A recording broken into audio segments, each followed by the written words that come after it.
about 100 laps down, it means that we've actually got something of the order of 11 cars out at this stage of 58. So that means that we've really got 48 still running.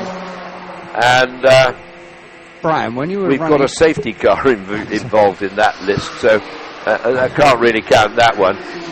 When you were running through your list, did you include the roll centre Ginetto that was on fire? Yeah. Or you could No, it's number 30. That's the two roll centre Ginettos. Yeah, there's number 30 and 94. Right, 94 is okay.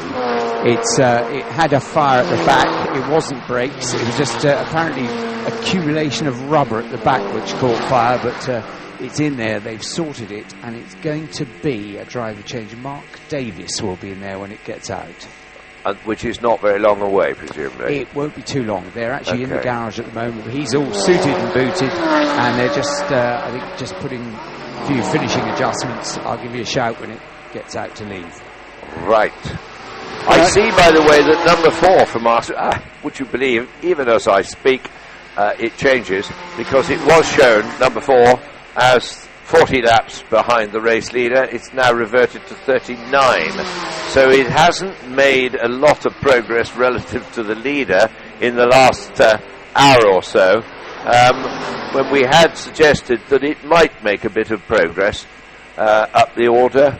But it would appear that they're finding it not easy to do so. Talking of people trying to make progress, the Aquila is now up and running and lapping as quickly as most things on the circuit. Not as quickly as Phil Keane, I hasten to add, but as quick as most things on the circuit. He was down in 19th, you'll remember, after the various shenanigans and getting going again. And he's now up to 16th, and so that's in the space of half an hour. He's made 3 places. Now, it's going to take him longer, obviously, as he climbs up through the field and has to catch up with quicker and quicker cars. But number 6, we decided it was Bob Berridge behind the wheel, having served his penalty. He's still 19 and a bit laps behind the race leader. So what we'll do is we'll kind of plot how he's getting on. As I say, I have a question. Be at all surprised if he manages to get into a podium position. But as I say, we'll see what happens. We're not even halfway through this race yet, so there's still plenty of time for things to happen.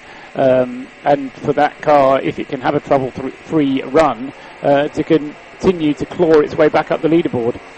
Mike, I have a question, which is about this very self-same car, number 6, because looking at those that are immediately behind it, the Red Camel car, number 84, number 59 Mike Brown, and 81 Alex Osborne, I don't think it's overtaken them. I actually think that it may be some other explanation for why it's 16th, not 19th. Can you offer an opinion on that, Paul? I think it's because it's overtaken the cars that it is now in front of, that it was behind. Sorry, yes. Okay. Was it behind those 3?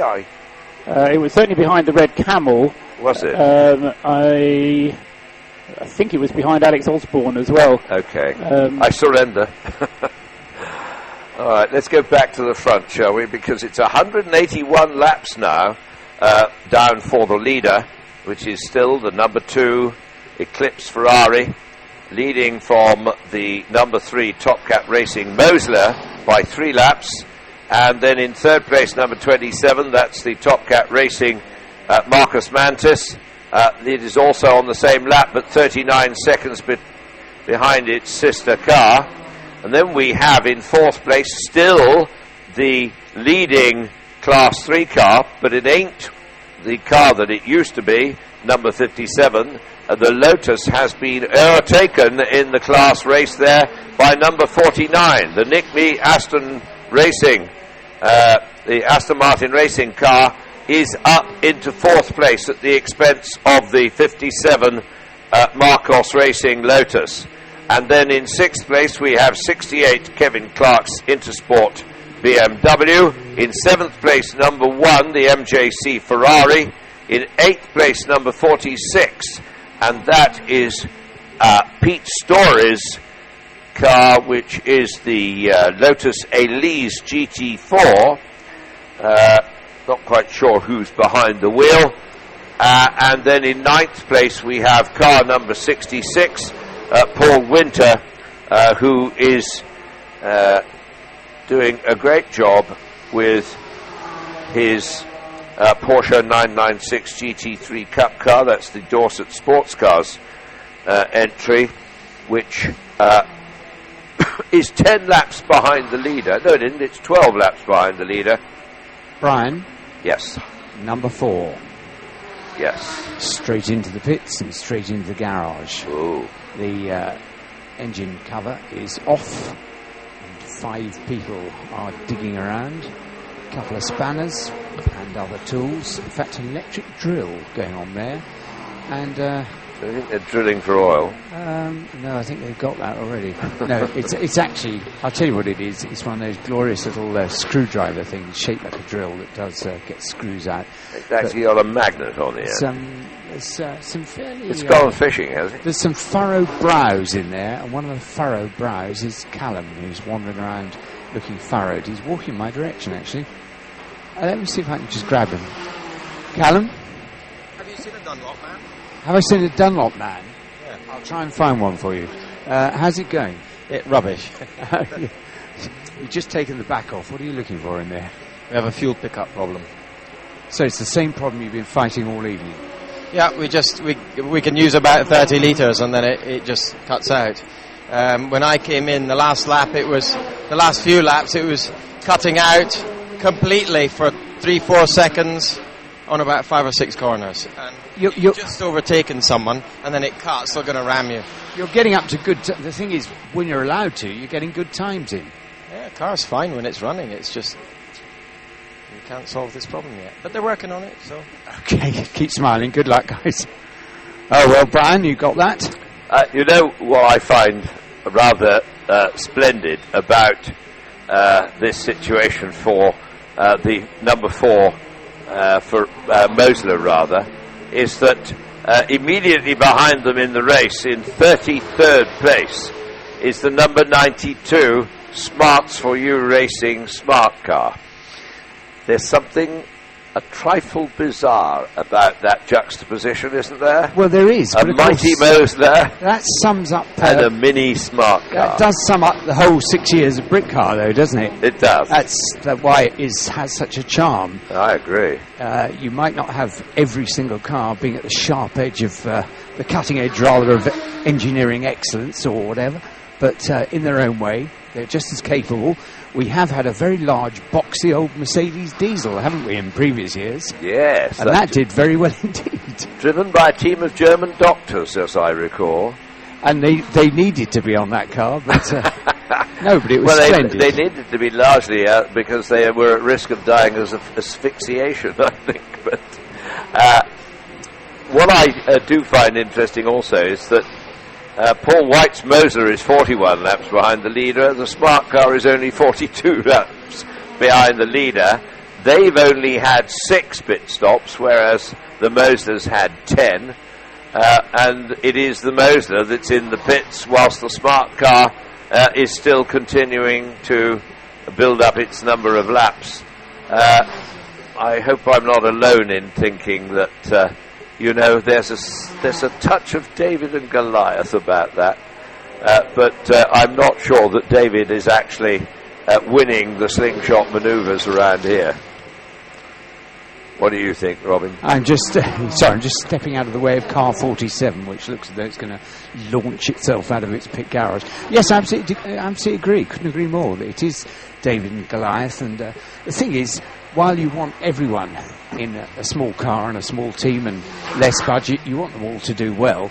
The fact is, and I think we'll find that again as we get to 4:30 tomorrow, is that frankly every car is going to be applauded across the line by everybody in the pit lane, and indeed people around the circuit, because everyone will have been through the mill and everyone will deserve a shout when they get to the end of this one. And I'll tell you what's interesting, that we now have, and have had, I think probably for a few laps, Paul might know this, and that is within the top 10 we have all four classes represented. We have Class 1 represented by first and second, Class 2 represented by third car overall, number 27.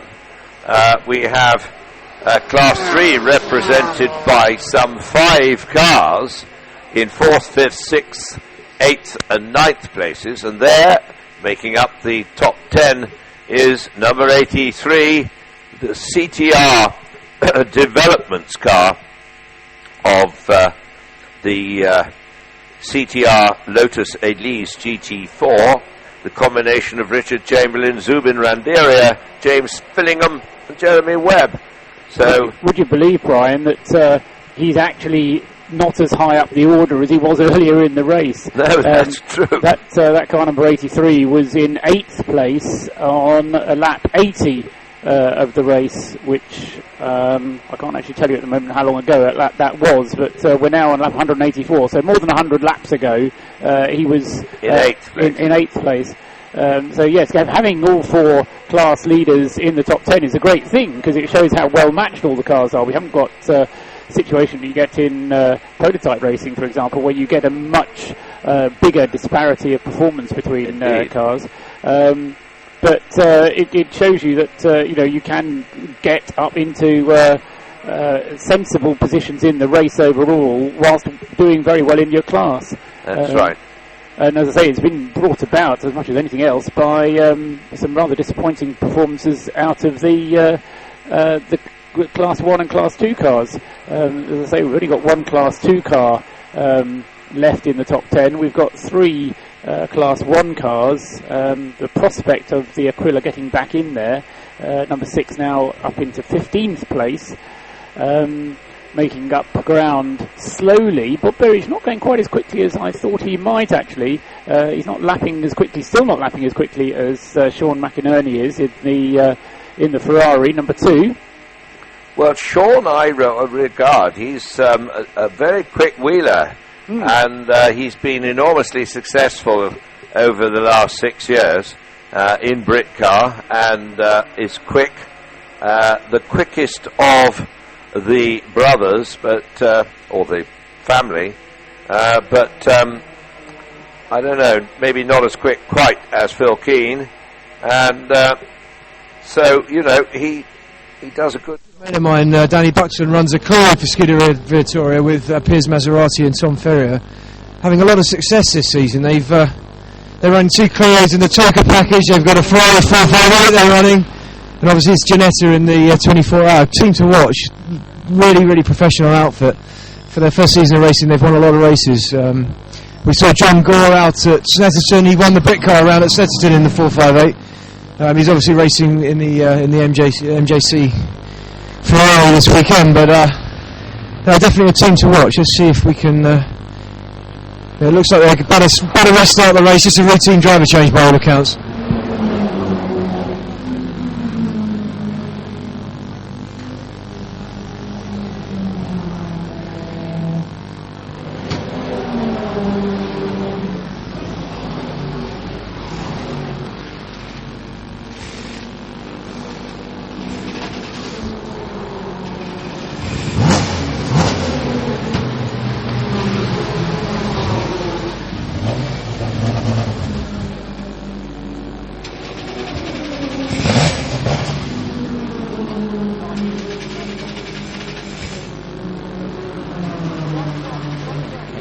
Do you time these things? In which one was that? 45. No, I didn't, I'm afraid. It's been an awful long time. Yes. It's the works master, isn't it? I think I'm coming to the end of my 4th hour over here, and it's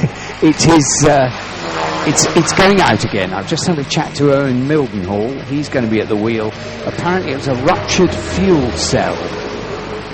Wow. And that is a long job to replace. That's not a drive shaft. And that is, I tell you what, there's a lot of very tired people already in there. They've been working on that solidly since I walked into the pit lane. Now, tell me something with that journalist, Mazda. Have they all had a go now? That's a good question. I'm just going to watch. There's Owen Mildenhall. Well, it sounds lovely. In fact, the car looks pristine because, of course, it hasn't been running much. But Well, it's number 75, if that helps. no, 45 is leaving. Owen Mildenhall is just going out in that one. 75 is jacked up still. Right. Yeah, I just wonder whether all the drivers have had a go in number 75. I'll trot over there and find out. Because, of course, if they have all The had a go, commentators then curse there. The professional outfit, they can't get the car restarted, but I'm sure they'll be back in the race fairly shortly. Got another car coming in, Adam.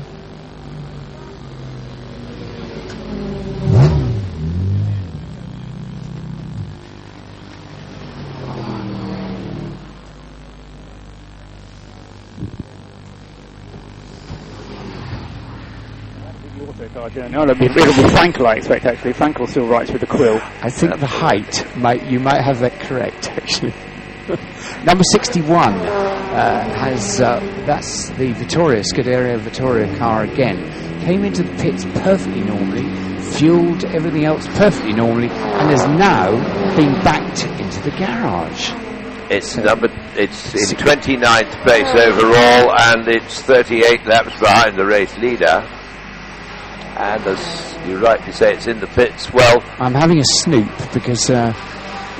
everything appeared to be normal there, quite normal. But now, as I say, instead of it firing off up the pit lane, they've wheeled it. Well, where on earth are they taking it? They've wheeled it right through into the back of the garage. Oh, that is ominous. Off comes the front bodywork. So, okay, and looks like a slightly longer job for them.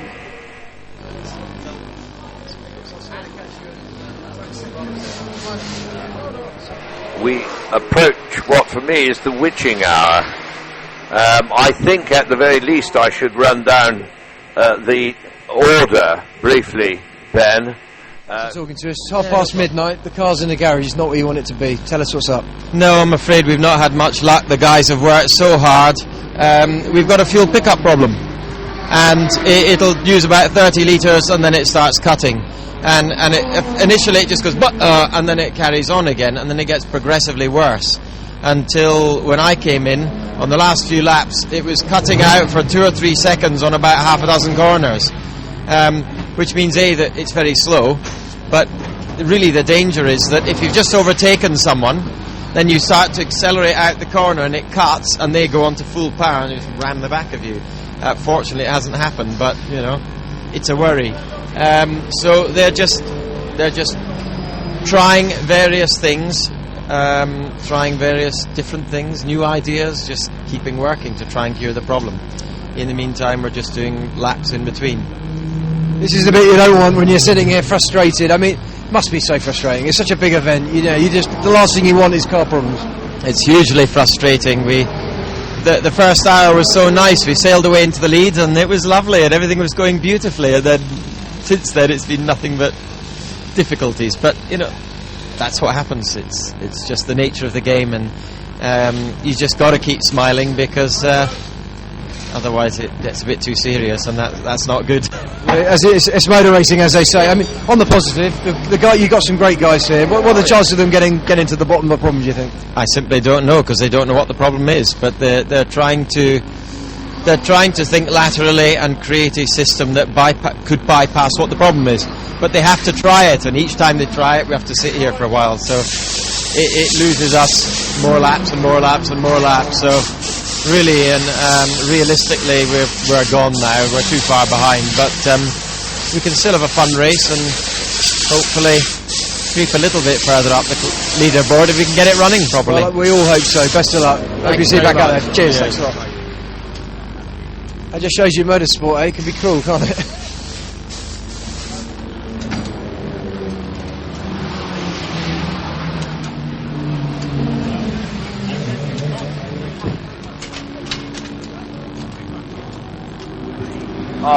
Is the leading trio in Class 4.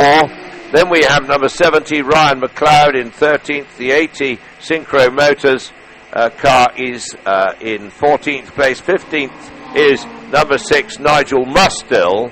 Well, we know it's the Aquila CR1, and that is 20 laps adrift of the leader, but has been lapping consistently.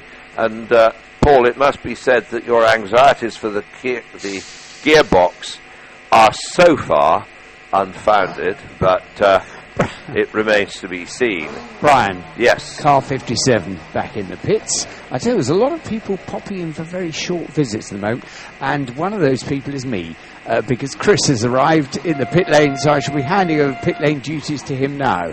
And I shall be handing over to Ben. Got the name right, didn't I, Ben? It's 12:30 in the morning. To Ben, whilst you to hand over to Chris Hartley in the pits. So, shall we let the youngsters take over, Robin? I think it's happening already. So whilst there's much changing of headsets and microphones and batteries and all sorts, the number 57 Lotus, as we were hearing, is in the pits. Hal Pruitt was at the wheel, and we'll find out probably from Chris when he's got his headset on whether Hal stayed behind the wheel of that car or whether it was handed over to, well, on the rotation I would expect it to be Jim Briody. But we'll find out. Let's go and have a quick word with him.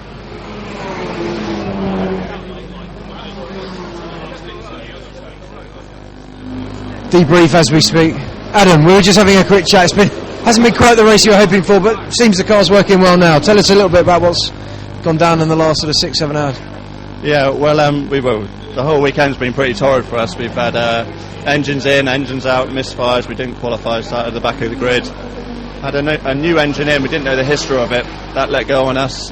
We put our old engine back in, and touch wood, it seems to be running fine. So we've obviously, there was another gremlin somewhere else in the car that we've identified. So yeah, so far it's all running all right, apart from being in the pit lane for sort of 3 hours earlier on.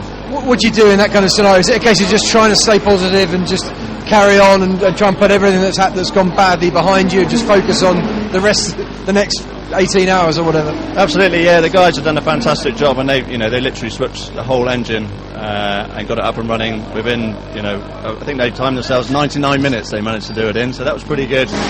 Beat some of the main dealers out there, I'm sure. But yeah, just as a driver, just let the guys get on with the work. As soon as they're happy, we fire out there again and see what happens. So, well, thanks, Adam. Best of luck. I hope it keeps going well. Yeah, thank Cheers. you very much. As you can see, there's everyone we're talking to seems to be having a really, really tough time.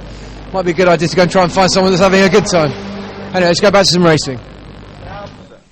Has had the drama, slipping down into 15th position, where it's still the Eclipse McInerney Ferrari leading the way, then the Top Cats Mosler, 4 laps adrift, and the Top Cats Marcos still keeping that car fairly honest. Into the pit lane now, we've got the Kevin Clark car in, so the Intersport Racing number 68 car, Kevin Clark, Wayne Gibson, Adam Hayes and Mark Radcliffe up in 6th place, and that, in terms of driver lineup, is one of those cars that you look at for the full 24 hours and say that there isn't too much slack there in terms of differential between the drivers. Kevin Clark's probably a little bit quicker than the rest, but Wayne Gibson's gone very nicely this year, and Adam Hayes and Mark Radcliffe in the GT Cup Sprint series have also been performing pretty well. So that car up into 6th position, 3rd in Class 3.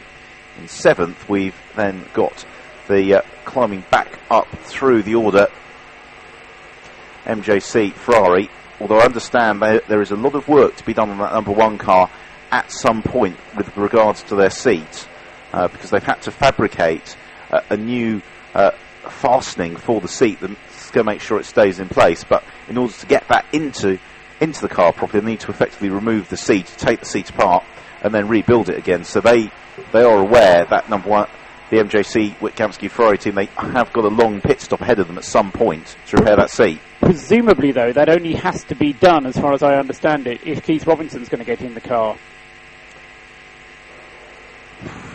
Because the way I understood it was that John Gore and Phil Dryborough can quite happily cope with the same seat position. Now, given that the car isn't battling for outright victory or anything, then I suspect they'll probably swallow hard and do the work. But if they were in a position where they were battling for position, then they might choose to limit the amount that Keith Robinson drives the car. It's a difficult one, isn't it? Because Keith is one of the quicker drivers in that car thinking back to last year, really the final 8 hours of the race, it was just Keith Robinson and John Gore yeah, that's right. who did all the driving. And I would venture that car's still in contention possibly to win this at just 10 laps back. It would be an ask, and it's relying on the misfortune of others, but it's still there or thereabouts. Yeah, no, I don't entirely I mean, I think a win is pushing it a bit, but no, I mean, it certainly, you know, there's long enough of this race remaining that surprising things can happen. The problem is that if they have got a long pit stop, then that's one of the surprising things that's happening to them, and they need surprising things to happen to other people, if you see what I mean.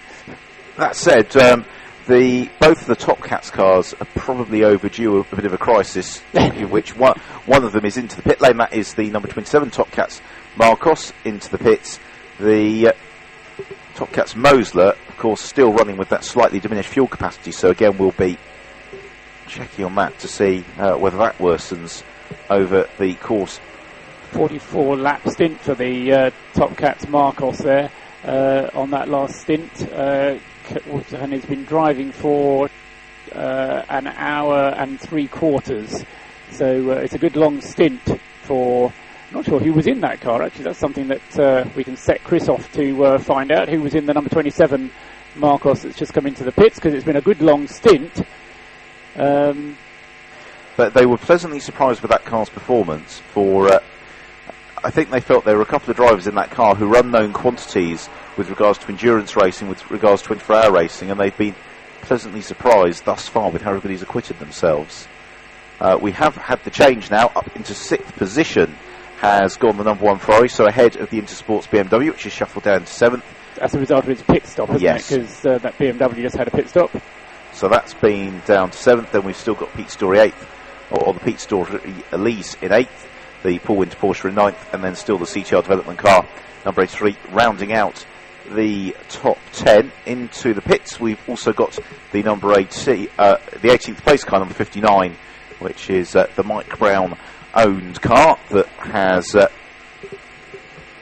headed into the pit lane, and that is the MB Racing Aston Martin to make their change. It's the only cars in the top 20 in the pits. Then we've also got the recovering Forza Motorsport squad as well, who certainly just before I left a couple of hours ago were giving away a great deal of time, but they seem to have picked that up once more. The number 90 Dominic Malone car also in the pit lane, as is the 61 Scuderia Vittoria Ginetta G50. Be looking to see how quickly that Top Cats car gets out of it. Clearly the Marcos not proving to be too thirsty. It's able to do an hour and a half's run, although potentially they did take actually, judging by the pit stops, they haven't been doing some of the safety car top-ups as we've seen some of the thirstier Class 1 cars doing. Because looking into the top 20 in terms of number of pit stops, where you've got the Witt-Gamsky MJC Ferrari with 11 pit stops, and the race leading cars had 10 pit stops, as has the second place machine. The highest number of pit stops in the race currently in the hands of the 77 car, which is a bit of a shame really. That's the Dave Cox entry, and that family-run team thoroughly enjoying their racing, but had a fairly torrid start to the race thus far. And still plenty of opportunities to improve. The Aquila, perhaps unexpectedly, now it's out and running, is inexorably climbing up through the field. It's currently in 14th position.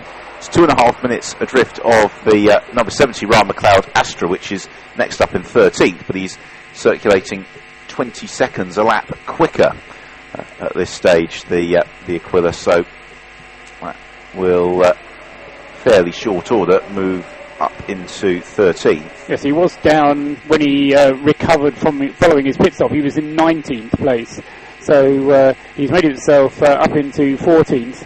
He's not gained anything at all on the race leader in that time, but he has gained on practically everybody else, because the race leader in that time has actually put a lap on everybody else.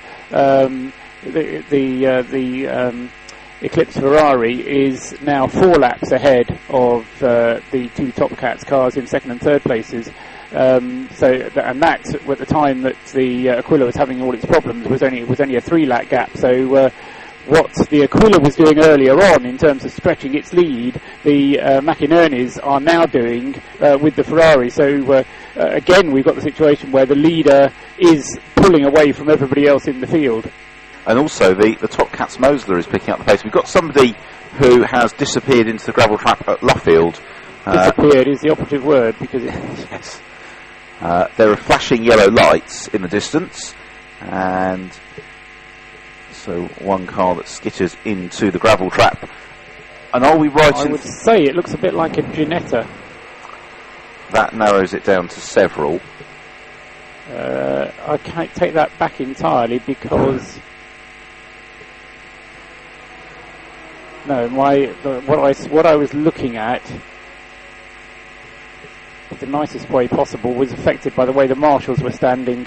Because of the way the marshals are standing in front of the headlight. I've got no idea, I'll have to admit. Okay, well, I'm sure we'll find out in due course as somebody plummets down the order. Into the pits has come the 4th place car now, the Nicholas Mee Racing Aston Martin. Now, did we have Phil Keane in as the driver of the number 2 car at the moment? We do. Eclipse Ferrari. Yes. No surprise there. In terms of the number 3 Mosler, yes. Fletcher in at the moment. Yeah, Henry Fletcher, I'd venture, driver of that one. Making good progress. Can hear pit lane type noises, which means it's time probably to say hello once again to Chris Hartley. Hello, yeah, good morning, Ben. Good morning, Chris. Neil Huggins was the man in the number 27 Top Cats Marcus. Neil, you had a great stint there, well done. Yeah, thanks. Just managed to find a groove. We had a little bit of upset in the early 10 minutes, a little clash with the McInerney's. But then settled down, found a groove. There's a lot of traffic out there. It's really, really difficult. Just for the spectators, just give us a driver's eye point of view. What are the biggest challenges of being out there in the dark? I guess A, it's the glare that you're getting from the other cars in your mirrors at points. B, it's the slower cars because there's a real mixture out there, and the speed differential not seeing you coming.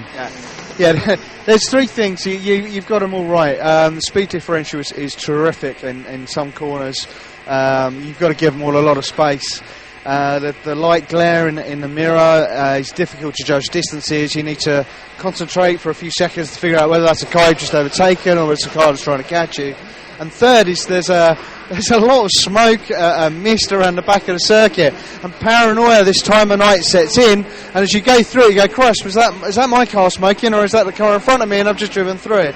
So there's a lot of that as you try and focus on the gauges when that happens and go, no, my gauges are fine, must be someone else's. So but that's about the 3 things. And obviously fatigue this time of night. Just you need to keep concentrating. So what will you do now before your next stint? Will you try and get your head down? Is it better to get a bit of rest, or do you need to keep going and stay awake? No, I definitely now am going to saunter off to bed. I should get about 3.5 good hours sleep. Try and shut my brain off. It's very difficult to walk away from the garage. You want to know what's going on all the time. You just want to keep encouraging your teammates, but you've got to go to bed, otherwise tomorrow morning, midday tomorrow, I should be exhausted, and then I'm no good for anybody. Got a huge operation here at Top Cats with the 3 cars and 3 separate pit crews and the catering staff and everybody there. I mean, there's sort of 40 odd people here. It's a massive effort, isn't it? It's a fantastic effort by Top Cats. Again, Warren and Charlotte have stepped up their game again this year. The crew are brilliant. They're all working together. They know exactly when they're all in. They're all talking to each other, so there's no issues in the pits. The catering staff are just on hand. They've just been cooking all weekend. Every time I look up, one of them's behind there preparing or cooking something. So it is a massive operation. But Top Cats who puts on a good show, and this is why I love the team. This is why I won the championship with them this year, and I said I wasn't going to race this year, but here I am on a 24-hour back in one of their cars. What can I say? Yeah, well done. I'll try and get you from your sleep. We'll see you tomorrow. Who's in the car now, Chris? Thanks very much, Neil Huggins. Emily Fletcher's gone out in the car now, who came from Formula Woman scholarship and then did into G50s last year. So the Edinburgh-based driver, Emily Fletcher, has gone out in that car now. Really good effort by the team. I said earlier on, that team with the 3 cars had 50-odd pit stops last year, and they cooked sort of hundreds and hundreds of meals, as well as Neil was just inferring there. So it's a massive setup for the team. and the crews are split into 3 different crews as well. There's a good article in the programme about it. If you, probably need the daylight to read it now when we get to tomorrow. But it's a real effort, and Top Cat's doing very well at the moment. The Japanese guys had got back up to 14th, hadn't they, at one stage? But that car had another fuel-related issue, but that's gone back out now. But the guys were telling me they've had a couple of fuel surge issues with their cars, and under the safety cars, again, the rule is they can only put 25 litres in. So what they want to do is they can put 25 litres in, do a lap, come back in and do the same again. But what they're really needing to do is keep those cars topped up. It's getting down to about a quarter of a tank, and that's when the problem is striking, they say. So at the moment they are still in second place. The car that went off at Luffield, by the way, was the 54 Clint Bardwell entry, his BMW. Thank you, by the way, to Chris down there a bit. They're also very interesting to get the insight from the drivers about racing in the night here, because there are still a very high number of cars running, given that we are well into this race, as into the pit lane as well. We've got now the number 81 Seat as well. The Alex Osborne Seat is into the pits. So Phil Keane, despite the traffic, is really able to set some consistently breathtaking laps here. His last lap was a 2 minutes 13.501, which is fractionally over 2 seconds slower than the best lap of the race for that car. But really, unless you're at the very head of the queue after a safety car, you're not going to get much in the way of clear running in this race anymore. And Phil is consistently really going beneath the 2 minute 15 barrier. The next tranche of cars much of a pace is the Aquila, car number 6, currently circulating in 2 minutes 17.8 last time round. The number 1 MJC Ferrari, 2 minutes 18.2. In fact, they've just done a 2 minutes 17.1.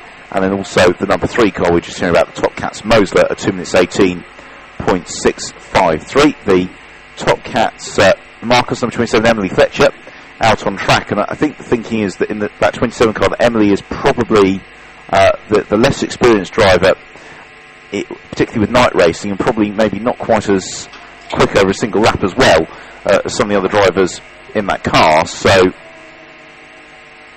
this, if anything, is going to be one of those phases of the race where maybe the 27 car is not going to quite be keeping pace with the number 3 machine, which it's been matching for much of the race. But at the same time, they do have a 2-lap advantage over Nicholas Mee Racing Aston Martin. So there's no particular drama. They just need to continue to circulate. Into the pit lane now comes number 3 Mosler. So number 3 Mosler, the lead Top Cats car at the moment, pitting in.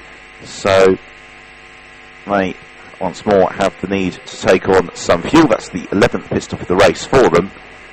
Not sure whether Paul will be able to tell us whether that is on schedule or not. 31 laps, so that's pretty good. And we've got Henry Fletcher at the wheel of that one at the moment. We've got 2 Fletchers out there.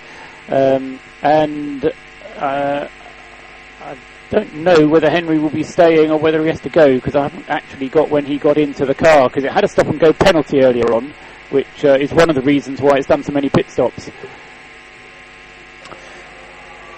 Yeah, so I think if they could keep Henry out there, they'd like to, because he's one of these drivers who actually really thrives with the night stints. The first Britcar 24 Hours I came to in 2008, he put in a very strong drive through the night. Last year, I seem to recall, he was very quick in the night as well, and so they could keep him out during the darkness. If he enjoys conditions, then so be it. So the second place car in the pits, very unlikely to lose position, because the sister Top Cats car, the 27 car, was almost 3 laps down when the number 3 car peeled into the pit lane, and barring disaster, they're not going to lose that there. We've got the team managers of cars 64 and 93 who have been summoned to race control.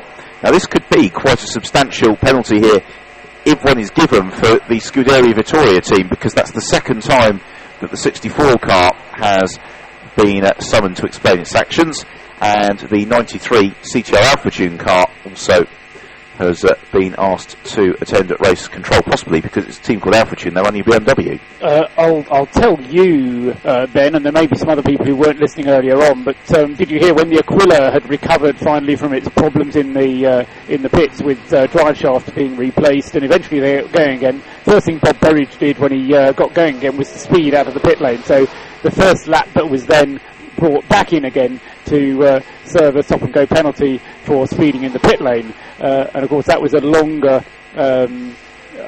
stop and go as well. I think it was a 90-second stop and go, because he had already transgressed once by overtaking under a yellow flag, and so the penalty became much more severe.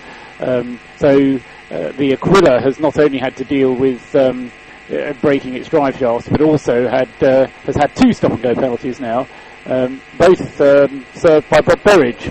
And for some reason, Robin Murphy didn't want to interview Hugh Chamberlain about it. And I'm sure Chris Hartley is a far more we'll see whether Chris is able to get some response from Hugh about what's going on with Bob Berridge. What I can do is just give you some feedback on the driver change that we've just had for that Top Cats Moser, the number 3 car. Henry got out, and the Ginetta G55 man, Freddie Hetherington, has just got into that car. So Freddie Hetherington now in car 3. Thanks very much, Chris. That's interesting. So Top Cats Moser are cycling through their drivers fairly rapidly. And I mean, from your perspective, Paul, do you think there's a benefit to throughout the night having the drivers doing hour-long stints, meaning they get less rest out of the car but then shorter runs in the car, or is that actually a benefit as we're seeing with some of the teams, particularly the McInerney Ferrari, also the Witt-Gamsky Ferrari, where you've got a driver who doesn't want to drive in the night, letting the drivers do the longer stints in the night gets them more time behind the car, but then they do get a longer rest once they're out. Exactly. I think it's the long rest which helps. This race is unusual in that you can have up to 6 drivers in the car, so you can have a longer rest because you've got more drivers available. But if you've got a particular reason, as you suggest, because you've got fewer drivers or because you've got fewer drivers available, then you're far better having a longer period of rest, even if it means you're doing 2 hours or 3 hours of driving, than you are just doing 1 hour and then having a 1 hour break, and then you have to do another hour because the other driver's only doing 1 hour. Doing 1 hour on, 1 hour off actually ends up being more tiring than doing 3 hours on and 3 hours off. You really arrive back after 3 hours of rest in a far better frame of mind than you would have done having done 3 1-hour stints over a period of 6 hours. Yes, I think I agree with that, because again, as we were hearing from Chris in the pit lane, there's just that wind down time when you're out of the car before you can get back to sleep. And if you're only out of the car for an hour or even 2 hours, by the time you've wound down and relaxed, you need to get yourself ready to get back out on track. We've got 2 of the preeminent Class 4 runners into the pit lane. That's the 88 Mardi Gras Motorsport car and also the number 89 car as well, the Brunswick Automotive BMW M3. So they are currently, in the case of Mardi Gras. We talked earlier about the multi-classes here, and with one of the Class 4 runners, Alex Osborne, we've spoken many times throughout the season in the Britcar Championship. You're here for the 24-hour, you were hoping you were going to do it. You look like having a lot of fun out there. Yeah, I just got out of the car, so I'm a little bit tired, but yeah, we worked really hard to get this deal together, and we managed to put it together at the last minute, so yeah, it's great. We're running really strong. We had a little incident with the wheel bearing early on, which dropped us 26 minutes, but slowly we're getting our way back up into the top 15, so it's really good. That's a great story when you can see that it's consistency. A car like yours, I mean, you're a bit of a David and Goliath thing. You say you're passing all sorts of machinery in different classes. I know the extent you were just telling me about sounding fantastic. Tell us about that. Yeah, it was great. Well, we're only in a little Seat Leon, so we're passing Astons and Porsches and little Aquilas, not Aquilas, but that sort of thing, so it's just great. Really great. So, it's the early hours of the morning. What are you hoping to get out of this? Nice clean run to the end. The top 10 on the cars. Hopefully, we'll keep it clean. We've got a few more stops and pads and bits and bobs, but if we don't break it, keep it consistent at the pace we're going, I'd love a top 15. If we get a top 15, that'd be awesome. A top 10, even better. Fantastic. Well, thanks for talking to us. Best of luck. Thank you very much. Thank you. Cheers. In the car since about 10 o'clock, so he's coming up to his 3 hours anyway. So, as I say, yes, Keane has to now rest for 2 hours because that's what the regulations say. So Sean will drive for a couple of hours, and then Phil will have to get back in the car because the only other driver is going to be Mike McInerney, and his eyes aren't up to the job of driving at night. So, and it won't be light by 4 o'clock in the morning when Sean comes to the end of his stint. Really needs another 3 hours to get it properly light again. So it'll be a rest for Phil, and then another 3 hours of nighttime driving with the sun coming up, probably, if the car continues to run smoothly. Yes, that is, of course, the big if, always through the night. The car that's been in the pit lane maybe a little bit longer than it should have been is the 88 Mardi Gras Motorsport car down in Class 4. That's been in for a few moments now, because back out into the race now goes Sean McInerney. Only 2 minutes for... Yes, I mean, I take your point, Ben. It has been slightly longer than it should have been. But yes, number 88, it was 53 minutes past the hour when it came in. It's now been there for 3 minutes. So, yeah, longer than it needs to have been. Yes, particularly it's just that the cars that have pitted in and around it managed to get out quickly. We've also got in the pit lane the Alpha Tune car, and the one that's been in for a while actually is the 52 Forza Motorsport squad that has possibly been in for about the last 5 to 7 minutes or thereabouts. So they've had a fairly torrid time in that Toyota MR2 as the Mardi Gras Motorsport car still yet to emerge from the pit lane. The Ferrari with Sean McInerney at the wheel back out on track, and will be looking to preserve that 4-lap advantage over the next couple of hours whilst Phil Keane has a rest. And Chris Hartley has some news from the pit lane. Yeah, I've just been chatting to the guys down in the Chamberlain Synergy garage, and the news there is that fairly shortly, the next stop, John Martin's going to get back in the car. He was obviously flying earlier on, yesterday, I suppose, last evening, flying along. So he did a couple of stints, looking to get him back in the car. That's what they're telling me anyway. So he has still got the fastest lap of the race, I think, hasn't he? He was flying earlier on. So that car, 14th, catching 13th at the moment. Gareth Evans is in the car as it stands, and you know about the drive shafts. The second penalty they had was for a refuelling infringement, with them putting more. Most of the guys I've spoken to tonight seem to be giving us a bad news and bad luck story, with someone that's actually having a good race and running second overall. Tell us a bit about how it's going so far. The race has gone well so far. We had one fuel pickup problem. There was a wiring issue that meant we were only running half the tank before it was starting to get fuel starvation. But we cured that. The car's now running really well. 3 drivers we all run the same pace, which seems to be quite quick. We're not working the car that hard, but it's a quick pace out there to run at the front.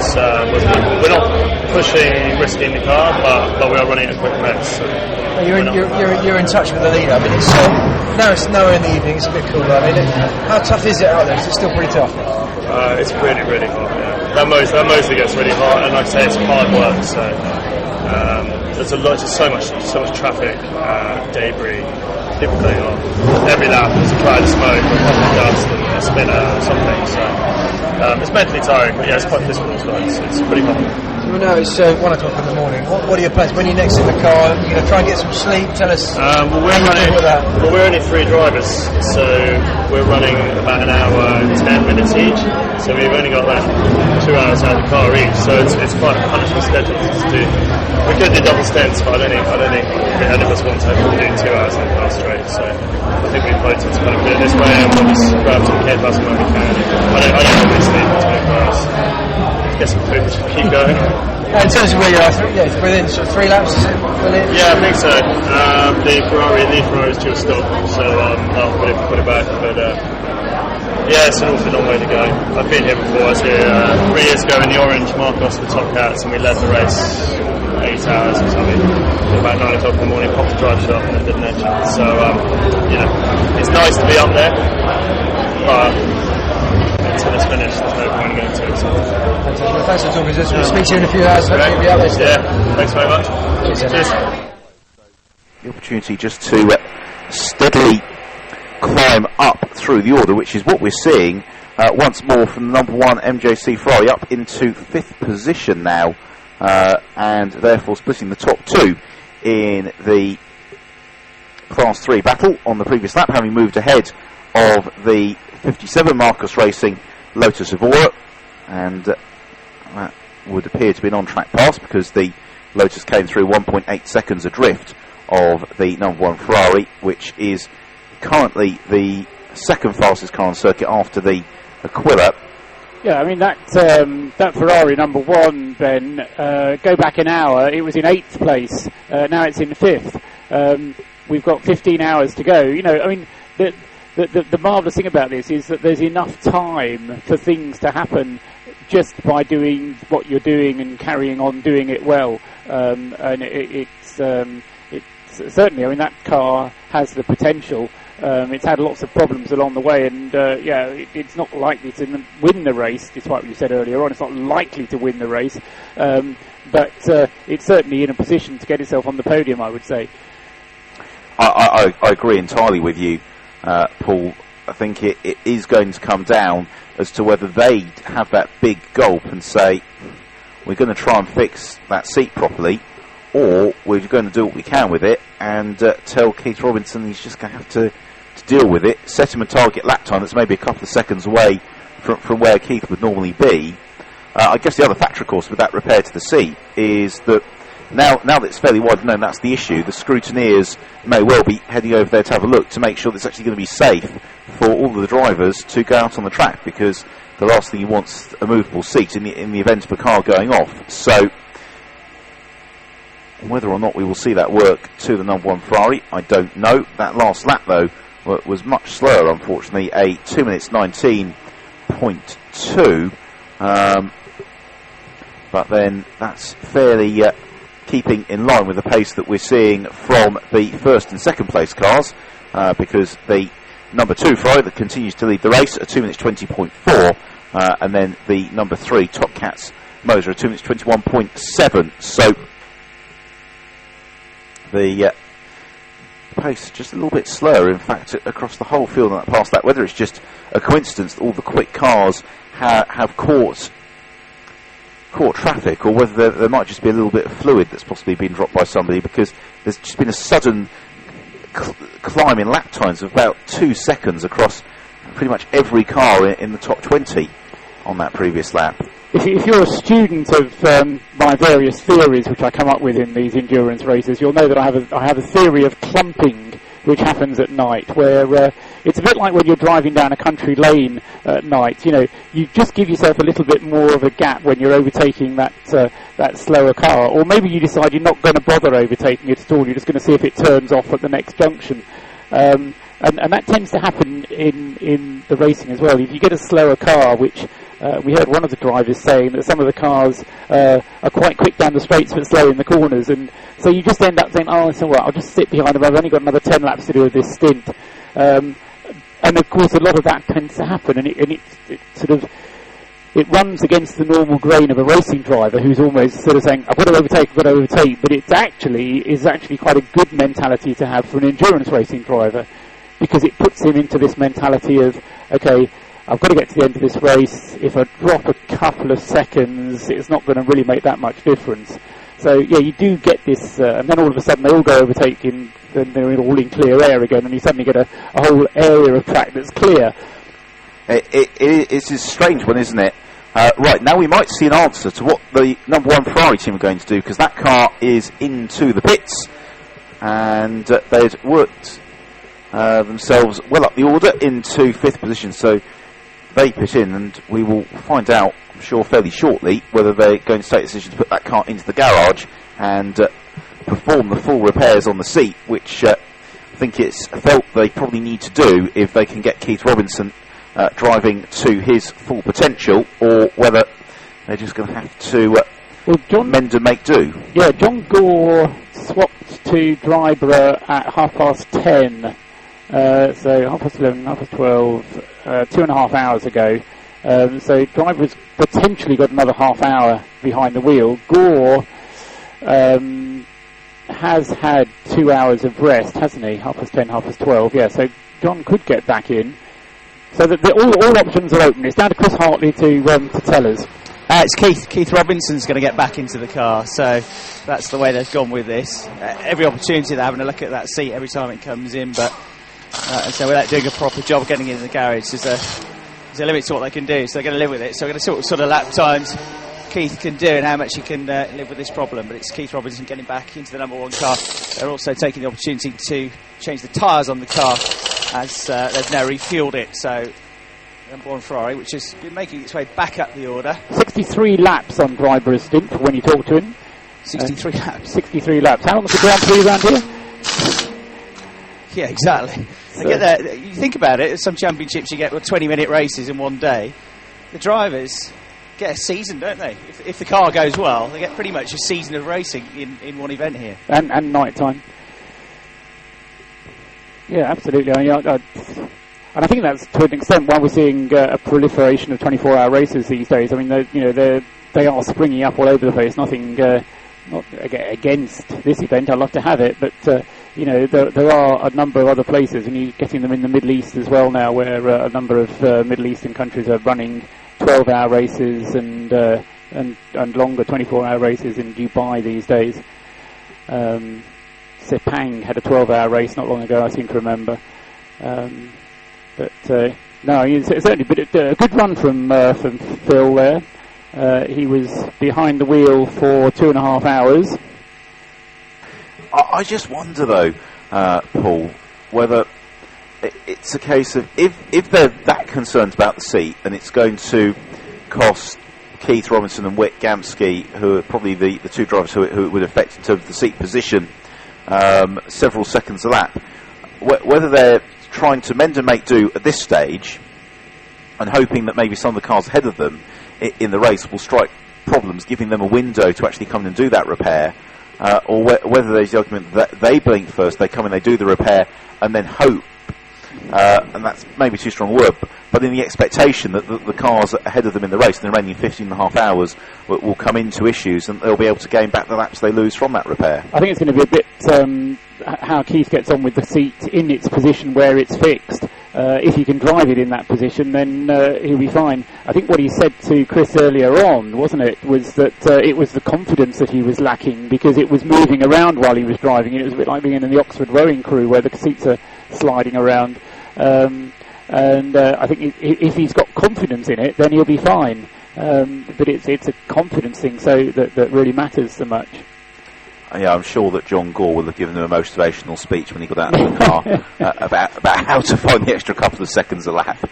So, well, that car is now out of the pits following its pit stop, and next time around we'll be able to get a view as to just how Keith Robinson is finding the car, whether the seat is an issue, as perhaps we expected. Emily Fletcher is maybe slipping away a little bit from the pace of some of her co-drivers at the moment. Her last lap was a 2 minutes 40.387, as opposed to the best lap of a 2 minutes 15.2 for that car, and that is also some 20 seconds slower than the cars behind it on the road. So whether that was just a particularly poor lap from Emily, or whether it's indicative of maybe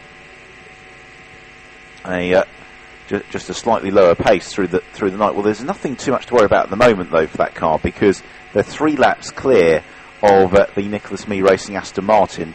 So it's going to take a good hour or so, if not a little bit more, for that Aston Martin to close down the 3 laps and move ahead and gain the place. So the number 27 Top Cats Racing Marcos solidly in 3rd position, 5 laps adrift of the lead, 3 laps clear of the car in 4th, Nicholas Mee Racing Aston Martin, which is beginning to become engaged in quite a nice battle actually with the Marcos Racing Lotus Evora, which is only just over a minute behind it, but actually lapping 4 seconds lap quicker. And on the way back to the commentary box, Paul, I stopped in at the media centre, and there was a lot of discussion around what price a Coroiser Marcos Racing led victory for that Lotus.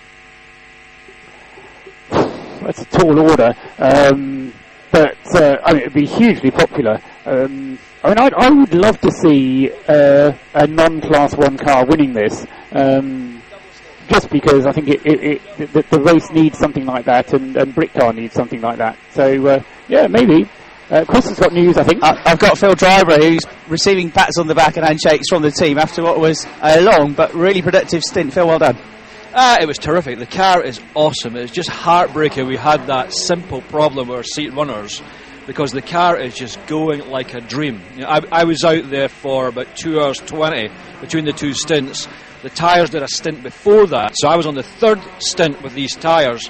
And it's a bit like a rally car in the complex. It's very, very tail happy, and the traction control's coming on in every corner. But underneath all that, the car still feels fantastic. The guys have put a brilliant car together.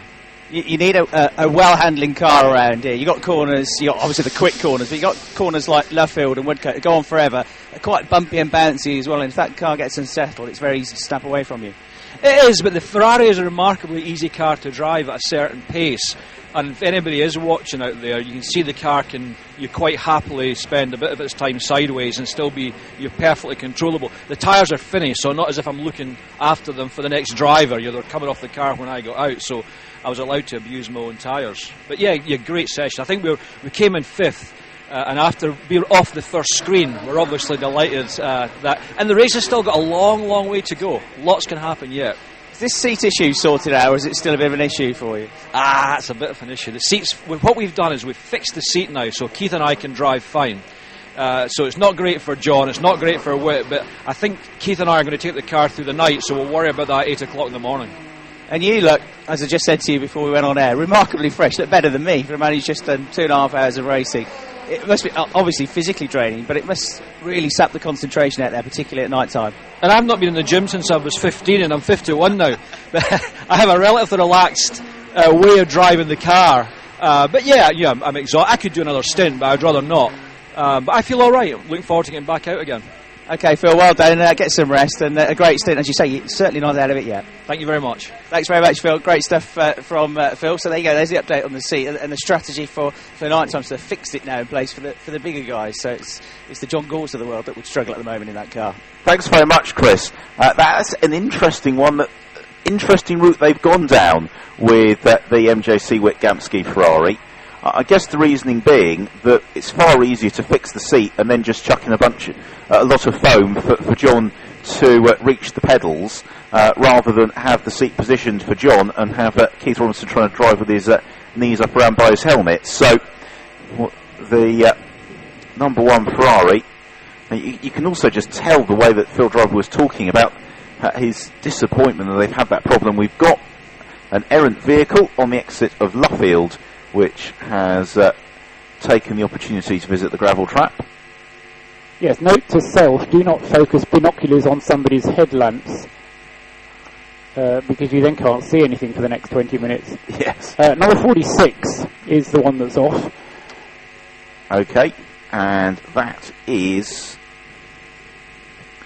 he says, frantically consulting an entry list, the Motion Sport Limited Lotus Elise, and that is a disaster for them, because they were up in the top 10 in 8th position, having had a relatively trouble-free run thus far in the Elise, and so they will be recovered, and they should be able to get that car fired up and drive the 100 metres or so back to the pits. So when I say it's a disaster, it's going to cost them a few laps. They're probably going to slip out of the top 10, but it's unlikely to eliminate them from the race unless the Elise has come into contact with something solid, which, from what little we can see through the headlights over towards Luffield, it doesn't appear to have come up against the barrier. No, if it has, it hasn't hit it hugely hard. Just a kind of a slide into the tail onto the wall, I would say, but I think he should have got away with it. But no, what I don't understand is why he can't get it going again, because theoretically it should be able to start under its own steam and just go, unless he's got himself really bogged down in gravel on the exit of Luffield Corner there. It could just be that he's in the gravel and has not fired up. It could be the team have said, if you go in the gravel, don't try and fire up in case you get a stone in the works or something like that? In a belt and get belts thrown off and such like. No, it's all very sensible stuff, and it's just time ticking away, isn't it? It's already lost a place on the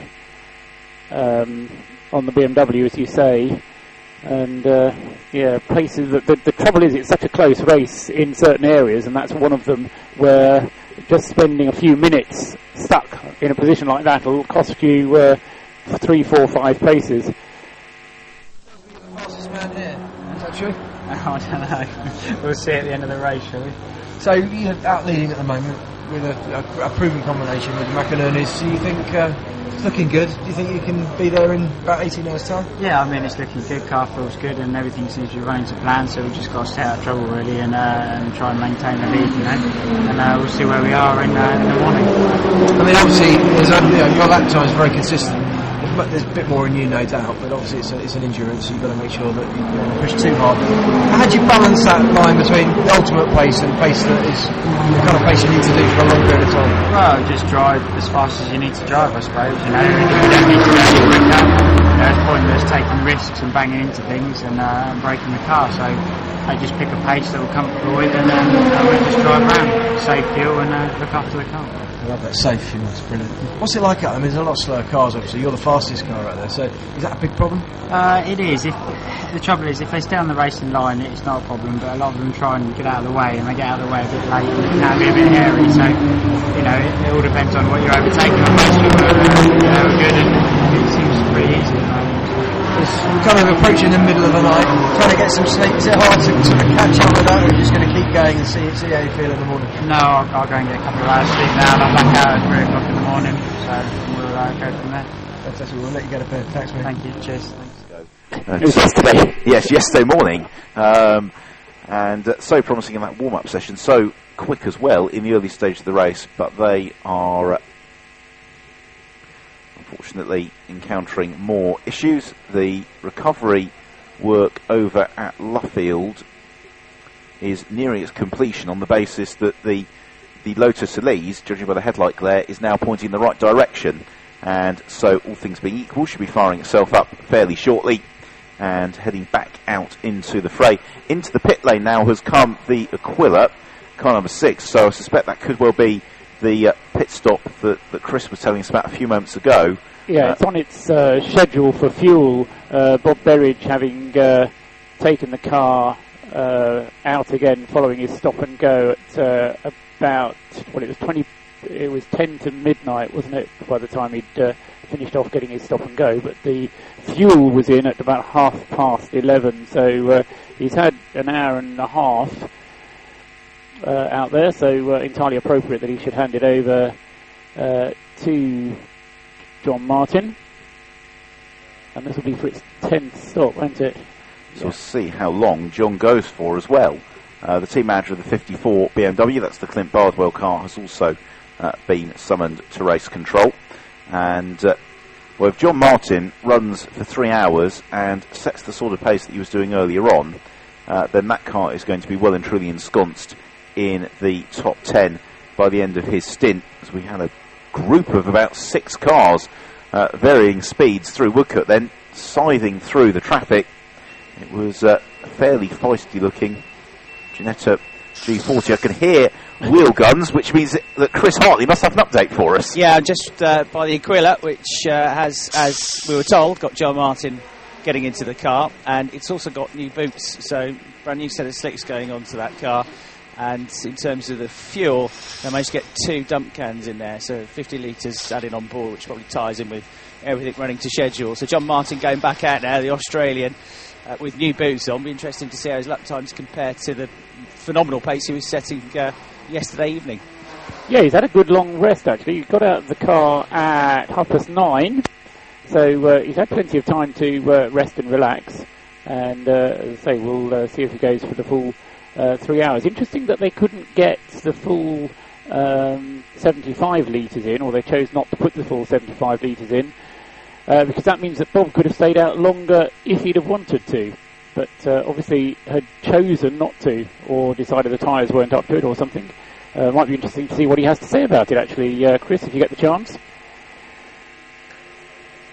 Yes, or it could be that they decided to put not as much fuel in this time on the basis they might be bringing in John Martin once on the hour for the next 2 hours to do a full 3-hour stint for him, with then opportunistic refuelling in the event of safety cars. Well, unsurprisingly, the Lotus Elise, the Motion Sports 46 car, has headed into the pit lane, and they lost about 10 minutes off the basis of that spin and have slipped down to 10th position, although actually they're not likely to drop much further. In terms of those of you following Class 4, well, equaling its best position in the race is the number 83, the CTR development car, and so that's up into 8th position once more. 14 laps adrift to the leader, 4 laps adrift to the man in 7th, which is the Intersport Kevin Clark entry, but still a very creditable performance, as Keith Robinson is rather enjoying these conditions. Another very rapid lap from Keith, a 2 minutes 13.354, and so he is the quickest man on track, obviously pending the pace that we see from John Martin in the Aquila once he gets going. The lap of the pit's actually relatively quiet at this stage. We've still got in the Forza Motorsport 52 car, but that's not re-emerged for quite some time. The same goes for the 55 Welsh Motorsport Seat, which again has been in for a fairly prolonged period, and the 63 Jensen Lunn entry as well, that is yes, it's been in the pit lane for a reasonable period. So we will look to the timing screen to see just what sort of pace we can get from John Martin on these brand new tyres, as the team manager this time of car 28 has been asked to attend race control. So clearly that's a Cigaris. Is that still running? It is. Is it? Oh, right. I have to admit, I kind of focused on the top 20 because otherwise I get confused with too many cars. But yes, it's they're in 52nd position. Possibly a bit of an arse to win the race because they're only 142 laps down now. But they have had the new gearbox in. The car's actually just in the pits now. And yes, I have to admit that whilst you were having your shower, Brian gave us a rundown of what he thought were potential retirements, and I had a feeling that he was writing off one or two slightly too early. The RGN Nissan was also not going to reappear, and I've got a feeling that one might eventually show its face again come daylight. Apart from anything else, I think they want to get more experience on their drivers. Chris? Yeah, just had a chat with Gareth Evans, who got out of the Aquila, and well, you were right that he came in earlier than he perhaps could have. The tyres were going off, that's why they changed them, so that was becoming an issue. He said the stint was so-so, but his main problem is that he said he's been taking a real pounding on the head from the roll cage, so it should be his helmet, which has got quite black scuff marks all over the top of it, so basically he's flopping around a bit in the car, at least his head is, and he's getting whacked on the head by the roll cage when he goes around the corners, and he's now got a splitting headache, so he's feeling quite queasy and looks a bit pale, so in need of a rest, lots of water, and yeah, not a great stint for him, so a bit earlier perhaps than they would have come in ideally, and that's why John has gone back out now. Okay, so it was Gareth Evans, because it was, yeah. Okay, Robin had Bob Berridge in the car. Although he did mention that as they slammed the door, it banged against the driver's helmet. So he may have just assumed that because of Bob's height, it was Bob, without actually double checking that it was him. So okay, we'll put Evans back in the car for the sake of history. Shall I have a look at these notes again? Yeah, I was just thinking back to that comment from Robin, and yes, obviously fairly uncomfortable and hard work in the cockpit of the Aquila, but already John Martin is getting up to speed. 2 minutes 12.607 for him is broadly in line with the 2 minutes 12 that's just been laid down by Keith Robinson. I think what's going to be slightly dispiriting though for both those squads is that Sean McInerney's just under 2 minutes 14.8 in that Eclipse McInerney Ferrari, car number 2, which remains the race leading car. And despite the heroics in terms of the timing screen pace of being a couple of seconds a lap quicker, when you're 20 laps down, actually 2 seconds a lap really makes little to no difference. You need to be taking, if you're going to actually look to chase down those cars on track, you need to be taking significant chunks of time out, and 2 seconds a lap is not really doing that. And the same goes as well for number 3, the Top Cats Racing Mosler, because again that's setting times into the teens as well, a 2 minutes 16.8 on its last lap. So again that leaves it with a several lap buffer, over 5 lap buffer in fact, over the number 1 MJC Ferrari. I don't think you've seen John Martin in the groove yet.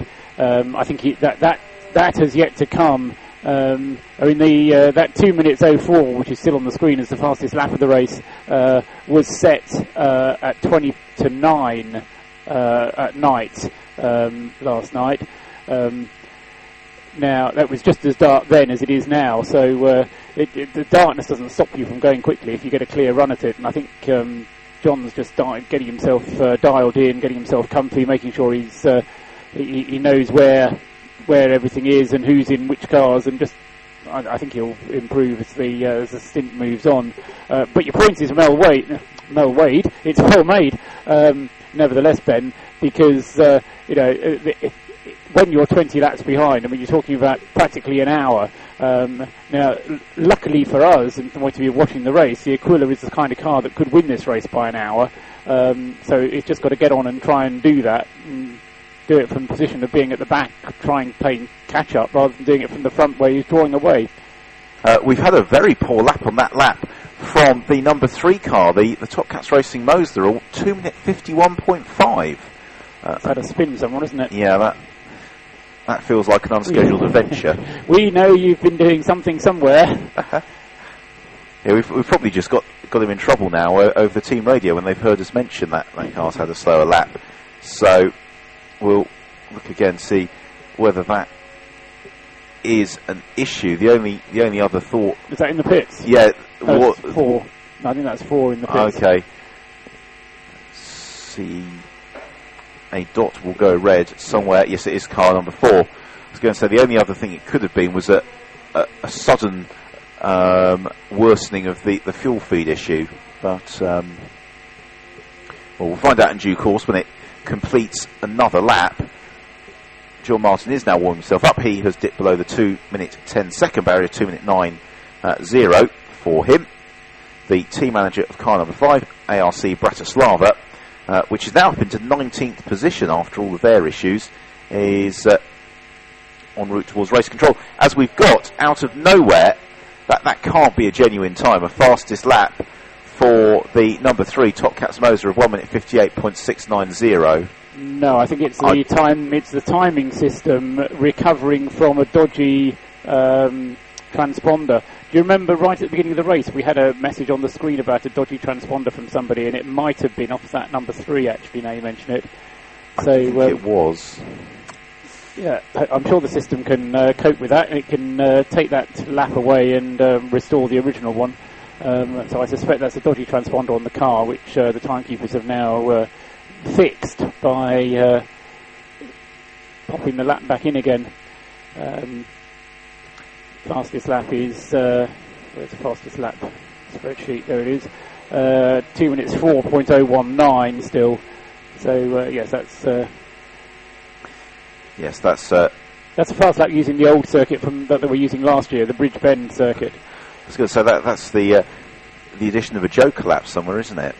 A 1 minute 58.6. So I'm sure that time will revert back. We are approaching now 15 hours to go, 20 seconds away from there. So I'll run you down the classification with leading the race still the number 2 car, the McInerney and Eclipse Ferrari, 213 laps complete. From second place, number 3, the Top Cats Racing Mosler. Third place, number 27, the Top Cats Racing Marcos. Fourth place, number 49, and leading class 3, Nicholas Mee Racing Aston Martin. Fifth place is number 57, the Marcos Racing Lotus Evora. Sixth is number 1, the MJC Racing Witt Gamsky Ferrari. Seventh is number 68, the Intersport Racing BMW. Eighth place and leading class 4 is number 83, the CTR Developments car. 9th place is 66, that's the Dorset Sports Paul Winter car, and in 10th place is car 46, the Motion Sports Lotus Lees. 11th place is number 88, Mardi Gras Motorsport. In to 12th place is 89, Brunswick Motorsport. 13th place is number 70, that's the Ryan McLeod Holden Astra. In 14th place is number 6, the Aquila.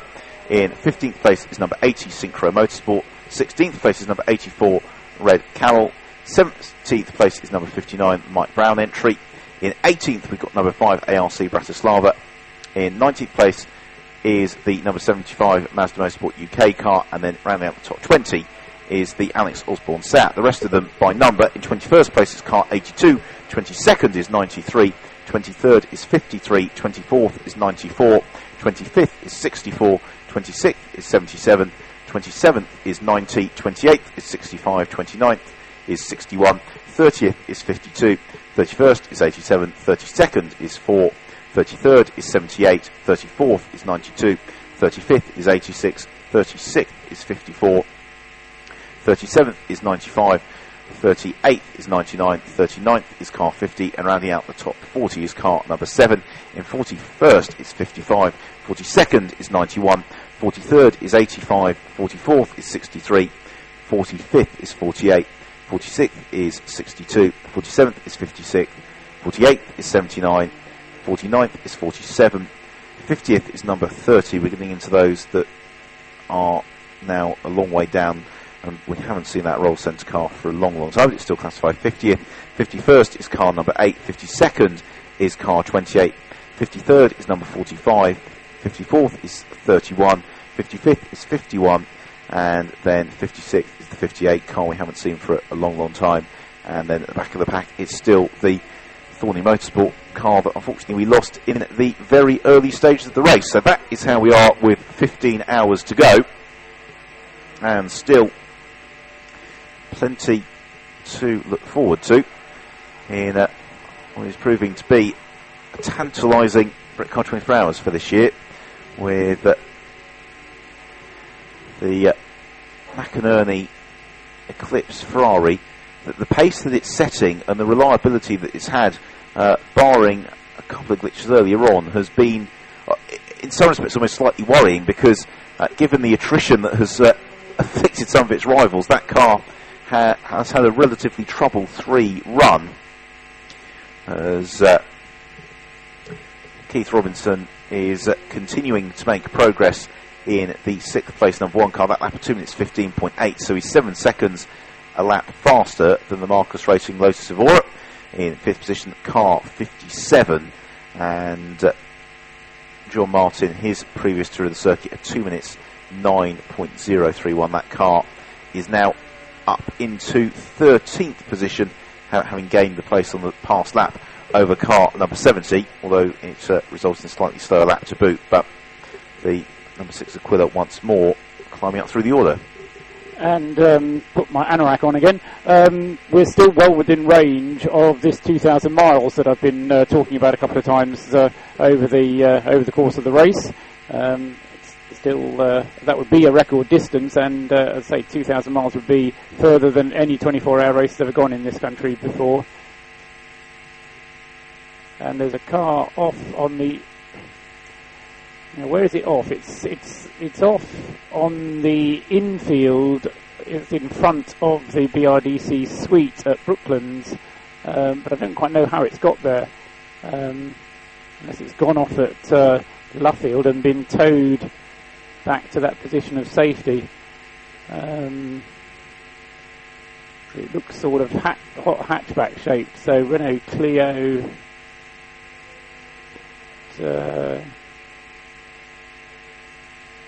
81 it is.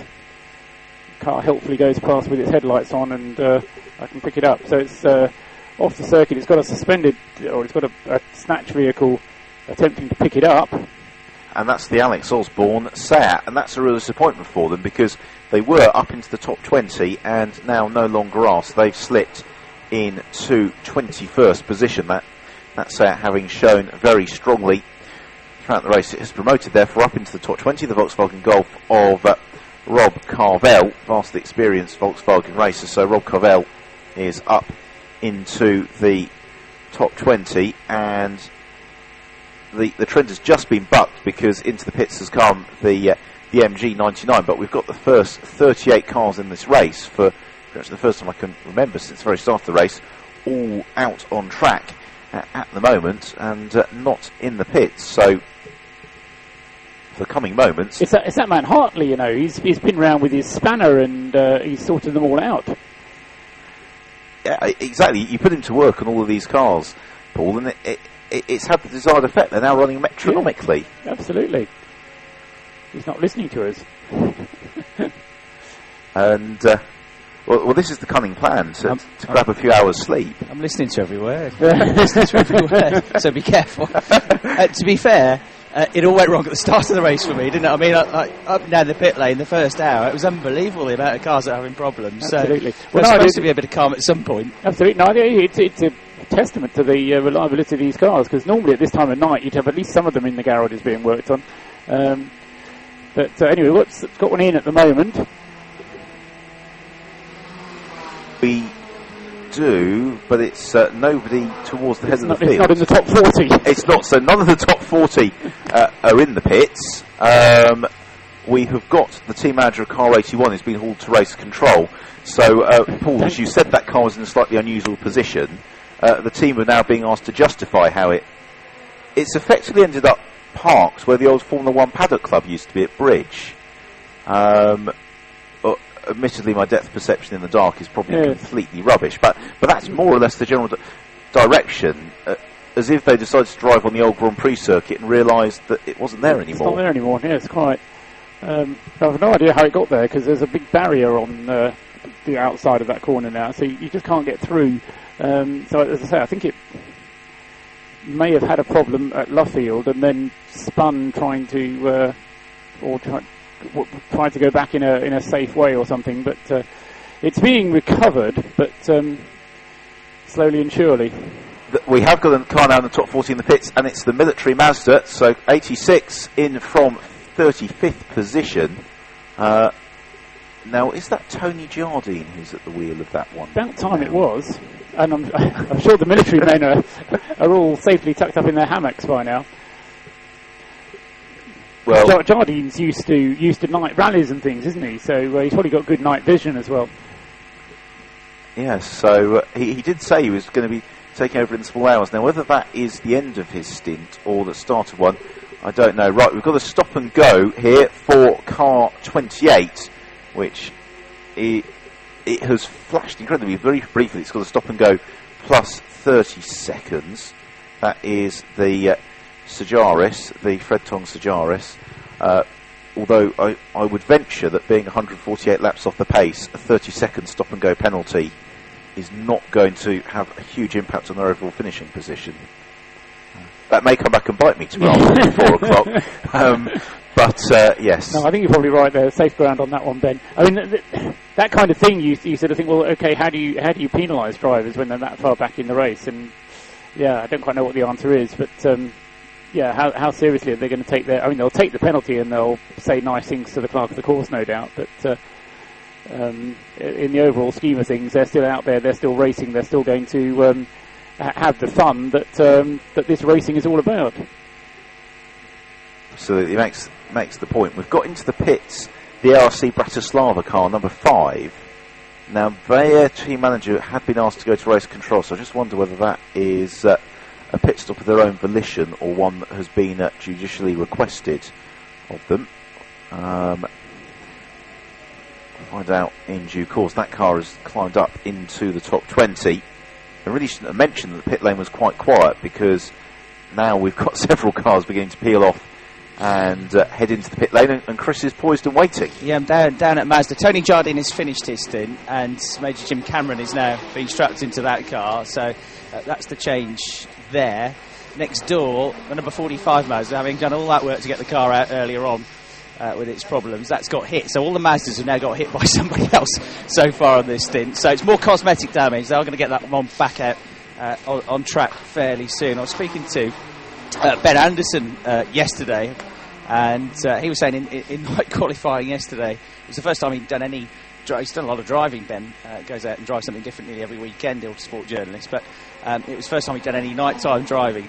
And he was saying what a lot of the other drivers say about trying to, pick your braking points, and very difficult. And he said one of the, I think he said it was their teammates, and one of the army guys in the number 86 Mazda just came steaming past him into one of the corners, going about 40 miles an hour too quick into the corner. He spoke to him later, because obviously he went off on the grass, and I said, what were you playing at? He said, well, literally I couldn't remember which way the corners went, and I was expecting it to be straight, and it turned right. So it's a real issue for some of these guys who haven't done that much, if any, night racing up until this weekend. But the Army boy's still doing okay, and Major Jim Cameron is a decent peddler, so I expect him to go quite well here. He is. I think we'll be looking for a good performance here from Jim Cameron. Thanks to Chris there in the pit lane. And I mean, Paul, from your experiences of the Nürburgring 24 Hours, I mean, that is a circuit, dare I say, where it is, if you're inexperienced, really quite easy to forget where you are in the daytime, let alone the night. And not just when you're inexperienced as well, because fatigue plays a role as well. You get this. I don't know this from personal experience, but you get a bit transfixed sometimes, and your mind wanders. And this is what the drivers tell me. And that unless you really, really, really concentrate hard, you do suddenly find yourself with your mind wandering, and you're suddenly brought back into focus again, wondering which way does the track go here. I've forgotten whereabouts I am, because particularly a long circuit like the Nürburgring is all about flow, and just everything follows one after the other. But if something just interrupts your concentration and you don't know where you are, then it's very difficult to kind of reset yourself back to the particular position. And in fact, some of the guys who were here a couple of weeks ago for the 6-hour race were saying the new Silverstone is now a very complicated circuit, because it's got this mix of fast corners and slow corners, and it's quite a long circuit. It's 3.6 miles now. It's got something like 17 corners. Okay, it's not as big as the Nürburgring by any talk, but there's a lot of corners to learn, and as fatigue sets in, you do kind of just get transfixed by it, and concentration wanders. So I can kind of see where he's coming from, but that's what makes the good drivers so much more worthy in some ways, because they're able to stick up, and live with it and perform. We have gotten possibly either a very short stint or a slightly out of sequence pit stop for the Top Cats Racing Marcos here, number 27, which has peeled into pit lane. We had Emily Fletcher at the wheel of that one. She's been out for 26 laps, so it's not too short, is it? It's not too short. I mean, if you look at the overall shift for that car, what number is it? 27. 27, 27, 21, 37, 31, 44. So, yes, it does do some bigger ones, but it's a normal sort of stint, I think, for Emily. So that looks fairly healthy. They have maintained their third position, which was ultimately the objective of that stint. They've not really given away any ground to the cars, either in front or behind, and so that car, following on from the pit stop, should hold on to third position, although looking to the future, it's going to be the number one Ferrari that's possibly going to be the car to consider, because that's up into sixth position, and Keith Robinson 1 3/4 minutes adrift of the Marcos Racing Lotus, but closing in at the rate of 6 seconds a lap, so he will be up into fifth position fairly shortly. Likewise, we've still got John Martin, who is the sole driver lapping in the sub 2 minute 10 second bracket, with a 2 minute 8.994 on that last lap, and he in fact has gained the place that time round up into 11th position for him, which is still some 20 laps off the leader, although the race leader Michael McInerney Ferrari with Sean McInerney at the wheel is actually just in front of the Achilles. So in terms of track position, we should very shortly see John Martin gaining at least one lap on track against the race leading Ferrari, which has now completed 220 laps of the race. Its advantage is 3 laps over the Top Cats Racing Mazda, and then a further 4 laps now, because it's in the pits, over the number 27 Top Cats Racing Marcos. with then still in 4th position and leading Class 3, the 49 Nicholas Mee Racing Aston Martin, which has really circulated, aside from a couple of dramas very early on, without any issues whatsoever, and is there in 4th, some 49.8 seconds clear of the Marcos Racing Lotus in 5th, and then the number 1 Ferrari in 6th. Now those 3 cars are now all on the same lap, so this is going to be quite an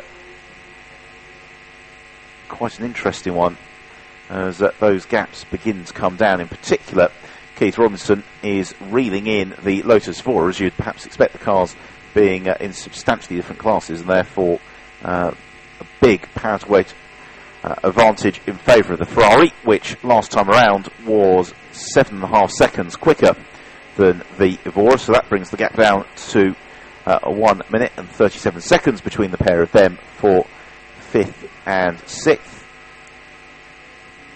The Top Cats Marcos continues to sit in the pit lane.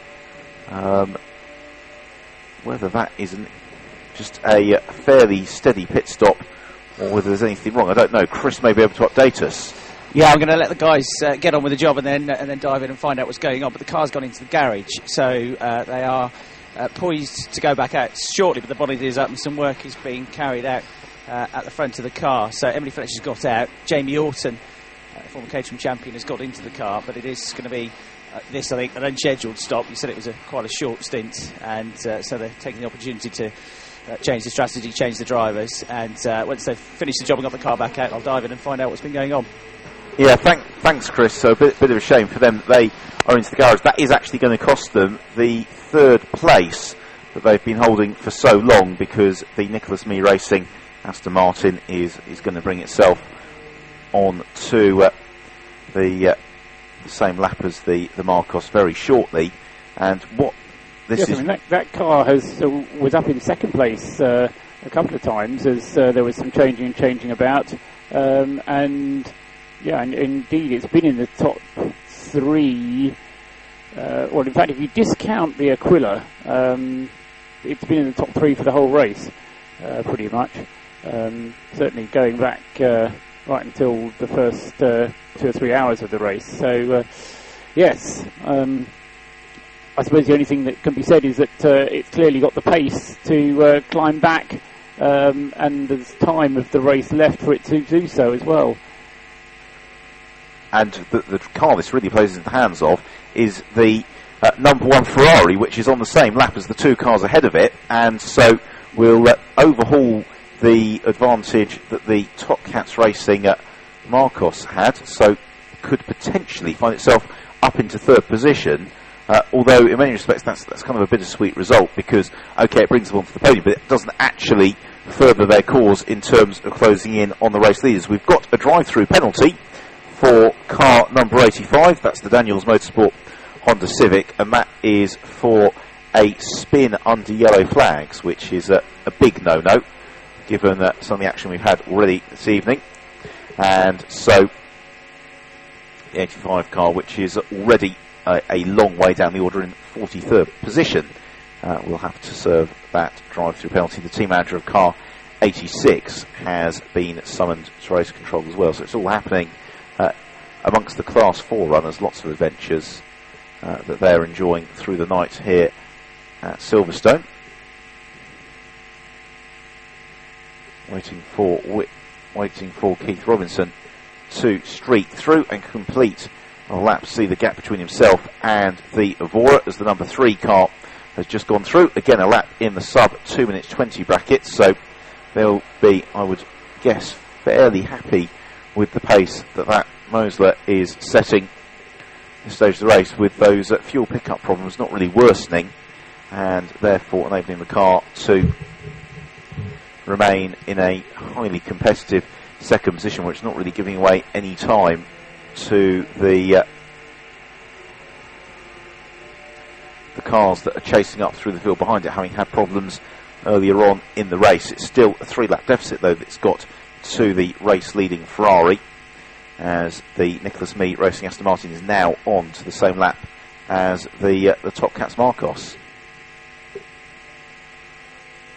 Yes, it's really going to be a race over the remaining half of the round. We're not quite halfway through yet, but we're heading towards halfway through, and it's really going to be a race through the second half of the event for playing catch-up on the parts, really, of the Aquila and the MJC Ferrari, and to a lesser extent, possibly, the ARC Bratislava Porsche number 5, which I must admit I'd kind of forgotten about until I saw it going into the pits a minute ago, which had a huge delay earlier on in the race and has also been playing catch-up and could find its way by the end of the race into the top 10.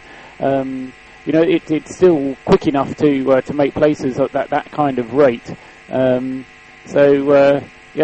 Porsche, Ferrari and Aquila all having suffered delays with catch-up to do, and of course the guys who are out in the front of the race, not the quickest cars on the circuit, but the ones who have just got to keep a steady pace and they keep reliable, and it might yet be that the race comes not to the swiftest but to the most reliable and the steadiest.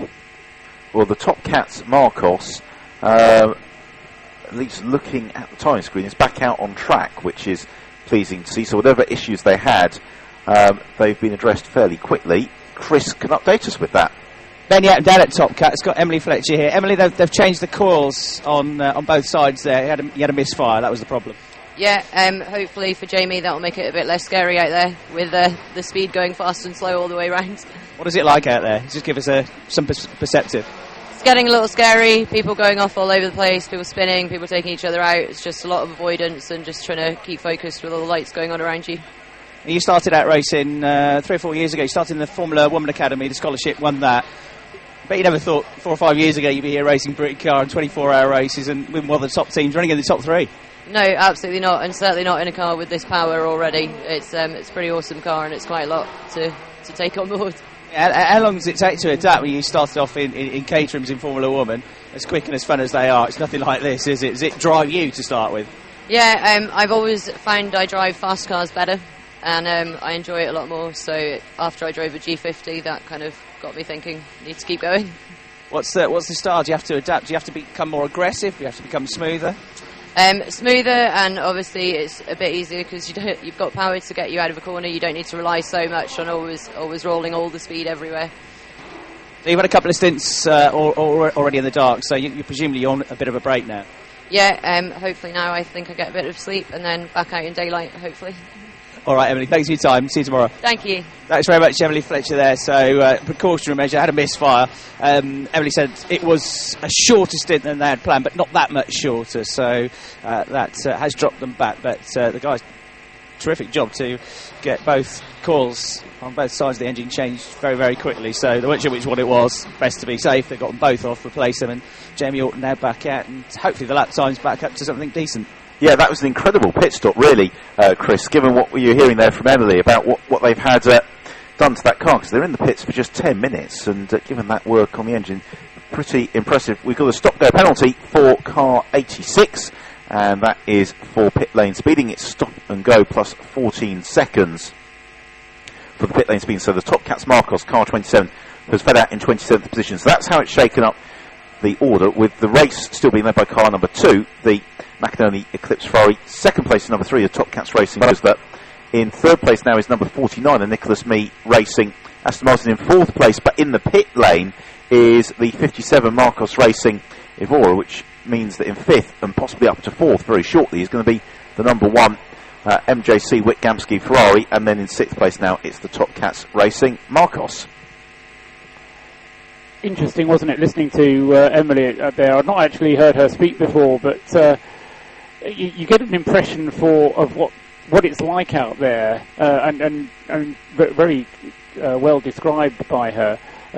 Make her into a commentator one day. But you're sitting here, and we're you get a good view of the track, and you're sort of seeing cars go past, but you don't quite get the violence of it and the movement of it quite as much as she was describing, with things going off and cars hitting each other, and quite how much action is going on all the time out there.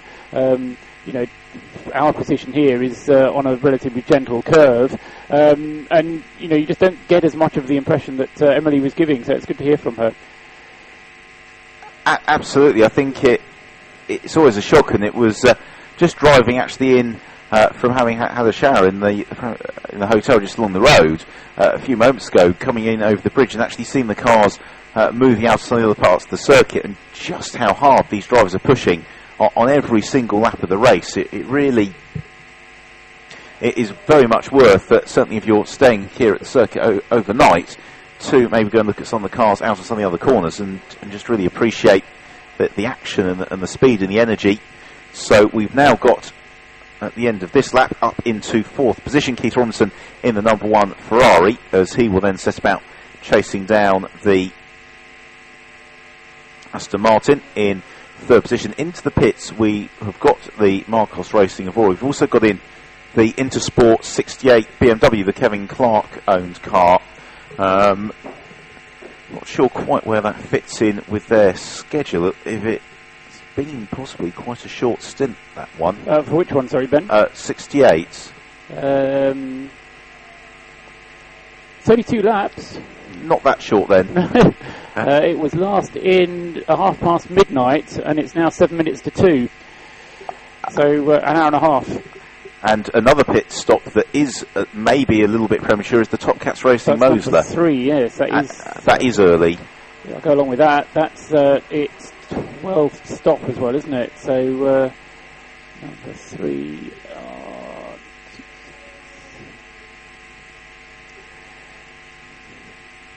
No, it's not. It's not early. It's not. No, that's. It was Freddie Etherington, wasn't it, who took that car over, I do believe, and that is its 12th stop. It is now 1:56, so that's okay. It's just the way that time flies by at this time of night. He's been out for a little over. Yeah, okay, it's been an hour and 10 minutes for that car, but in that time he's put in 43 laps. So it's a good fast stint. I think that they'll be very pleased with that, actually, because that car has been running relatively trouble-free. And actually, the fact that we're going all that car's back into the pits, because with all the other things that have been happening, haven't really been paying as much attention to as we could have done. And all the while, Freddie Hetherington's just been getting those laps in, keeping the car within 3 laps of the race leader, as the leading Ferrari crosses the line once more. Sean McInerney, 226 laps complete. If Chris gets a chance to tell us whether there was a driver change on either of those, it would be useful to know. Hetherington, as I say, took over the car from Henry Fletcher just before 1 o'clock in the morning, and so it's now just coming up to 2 o'clock in the morning, so he's done an hour, so he could do another hour, or he might decide to hand it over. So if he's not feeling that tired, there's an argument to keep him out in the car, because he has gotten himself into a very nice rhythm and groove out on the circuit. Now the gap that we're going to have to be watching to see how much it comes down is going to be the one between the 3rd place 49 car and the 4th place number 1 car with Keith Robinson. And Keith Robinson was 9 seconds quicker than Nicholas Mee racing Aston Martin number 49 on the previous lap. So the gap will, over due course, begin to chip downwards.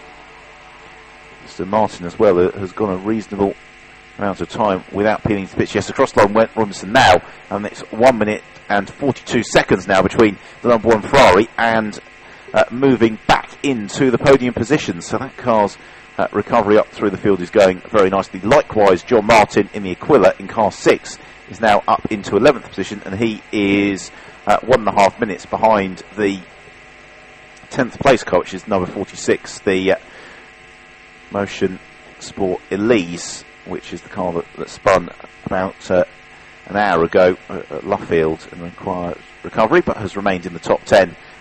But I would venture for not too much longer, because John Martin on that last lap was 22 seconds quicker.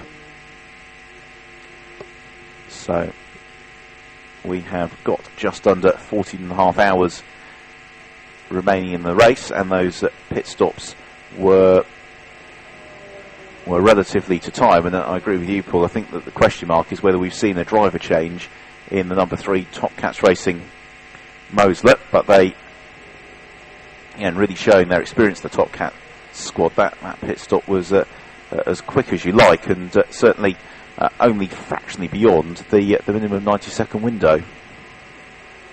Just looking at, prompted by that pit stop, other pit stops that Sean McInerney, the most likely one, suggesting that he'll be coming in at around lap 230 or so on the screen here. So another 3 laps for the race leader number 2, there or thereabouts, depending how much of the fuel he decides to keep on board. This will be Sean McInerney probably staying in for himself to do a double stint, or getting out of the car so it can be refueled and then getting back in again, according to the regulations. So Sean McInerney, give him another 3 laps, as I say, and he'll be in as well for fuel. Yes, and of course he won't be able to hand over that car, will he? Because Phil Keane won't have the minimum rest time. No, Phil was in the car up until just before 1 o'clock in the morning, and it's just coming up for 2. In fact, it's gone 2 o'clock in the morning. Good heavens. Yes, so it will just be refuelling then for Sean McInerney when he peels in, which will be in, according to Paul's programme, about 3 laps time, which those forecasts, Paul, have been very accurate so far this evening, unless there have been issues for the various runners, or they've made tactical decisions to alter their timings. The gap once more between 3rd and 4th comes down. It's now 1.5 minutes, and again Keith Robinson a full 10 seconds quicker than the Nicholas Mee Racing Aston Martin. A couple of cars heading into the pit lane, one of which might be the number 49 Aston Martin, which is in 3rd place, because that's due in pretty soon as well. That will be coming in on its lap 216, 218 or so, and it is currently on, its 218th lap. So number 49 due in pretty soon as well. Right, down at Top Cats, the Moseley, Freddie Hetherington got out of the number 3 car. Julian Draper has got into it, and Freddie says he's got just a couple of hours off, which suggests he's probably getting back in it again at the end of Julian's stint. And a couple of garages away, the German team, Utopia Auto Parts, the BMW, have had a right old day, haven't they? They've been really busy trying to fix various problems on that car. The latest one, which has had the car in for a while, and probably for another 15 minutes or so, the guys tell me, is that the motor on the fly-by-wire has gone. So a real battle of attrition for those guys. If they get to the finish, I think that will be a big tick in the box for those guys, because they've had all sorts of adversity to deal with pretty much from near the start of the race, haven't they? Yeah. Last thing you want is as well to travel all the way over from Germany and the car starts braking on you. So there was I just caught the end of what you were saying, so I was chatting to one of the mechanics, but there's another one you wanted me to find if there was a change of driver for, wasn't there? I don't think we were looking to change the driver. We were just suggesting cars that were likely to come into the pits, and the number 1 Ferrari wasn't one of them. Although, let's have a look. It's Keith Robinson, isn't it, making his 13th stop. And could that be because we've just got the safety car and they need to top up fuel? Well, they are refuelling it. They are refuelling it, yeah. That's the fact that we've got a few in now, haven't we? We're taking advantage of this. The 54 BMW is in as well. So Keith Robinson's out, but he might be getting back in because he's staying near the car and he's keeping his helmet on. Yeah, it's 20. He'll certainly be getting back in because it's he'll be doing a double stint, I would suggest. He's done 25 laps, so there'll be room for a churn, certainly, possibly 2. Oh, no, it can't be 2 because the safety car's out. So this is the 7th safety car. Didn't have any safety cars when Brian was there, Ben. I'll accept full responsibility. It's all my fault. It's very hard to see where this could be as well, to be honest, given the headlight glare on on the CCTV monitor that may have prompted safety car. It could be coming onto the Wellington Straight, but that is very much a could be rather than I'm saying that with anything resembling any confidence.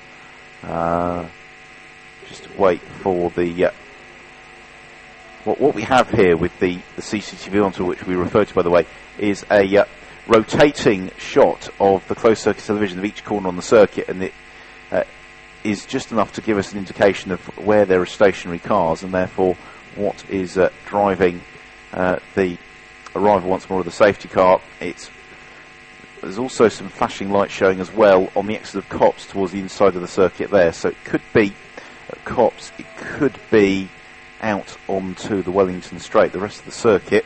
In has come the race leader, whilst you've been describing that, Ben. So Sean McInerney has come in for his top-up of fuel.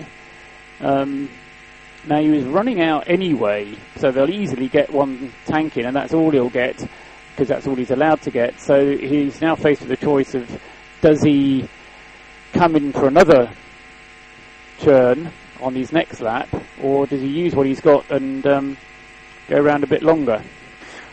They can afford, can't they, to bring him in next lap as well. I mean, he's got four laps advantage, depending on the preferred strategy. Yeah, depends how much was left in the tank. This is the trouble with this this kind of strategy, where you're allowed to put 25 litres in because the safety car is out, but you've got probably something like a 100-litre fuel tank, which you need to monitor how full it's getting. So it's not quite as simple as it is in other forms of racing, where you just brim it every time the car comes into the pits. And given that we have that car as being due anyway for its regular refuelling stop, a 25-litre top-up isn't going to keep it going for very long. No, because I think, just judging by the length of the stints that have been run and the amount of fuel that's been going in, we can fairly safely verge towards the fact that there is not a full tank of fuel in that car, so an extra 25 litres is not going to take it as far as they'd like it to, and given that they've got this buffer of several laps, they can afford to bring him in on consecutive laps to fill up that car with the 25 litres. Well, unfortunately, the review of the circuit cameras was inconclusive as to where we had an errant vehicle that had prompted the safety car, but the safety car is out, so the race is being neutralised once more. Hopefully we will have a safety car period like those we had at the start of the race, which were very short, very effective, and allowed the very quick recovery of the cars that had gone off. Yeah, not one of the safety car periods we had early on was more than 10 minutes. We then had nearly an hour, 50 minutes at 9:45 until 10:30. But all the rest were less than 10 minutes. So it all depends on what kind of an incident it is out there, obviously.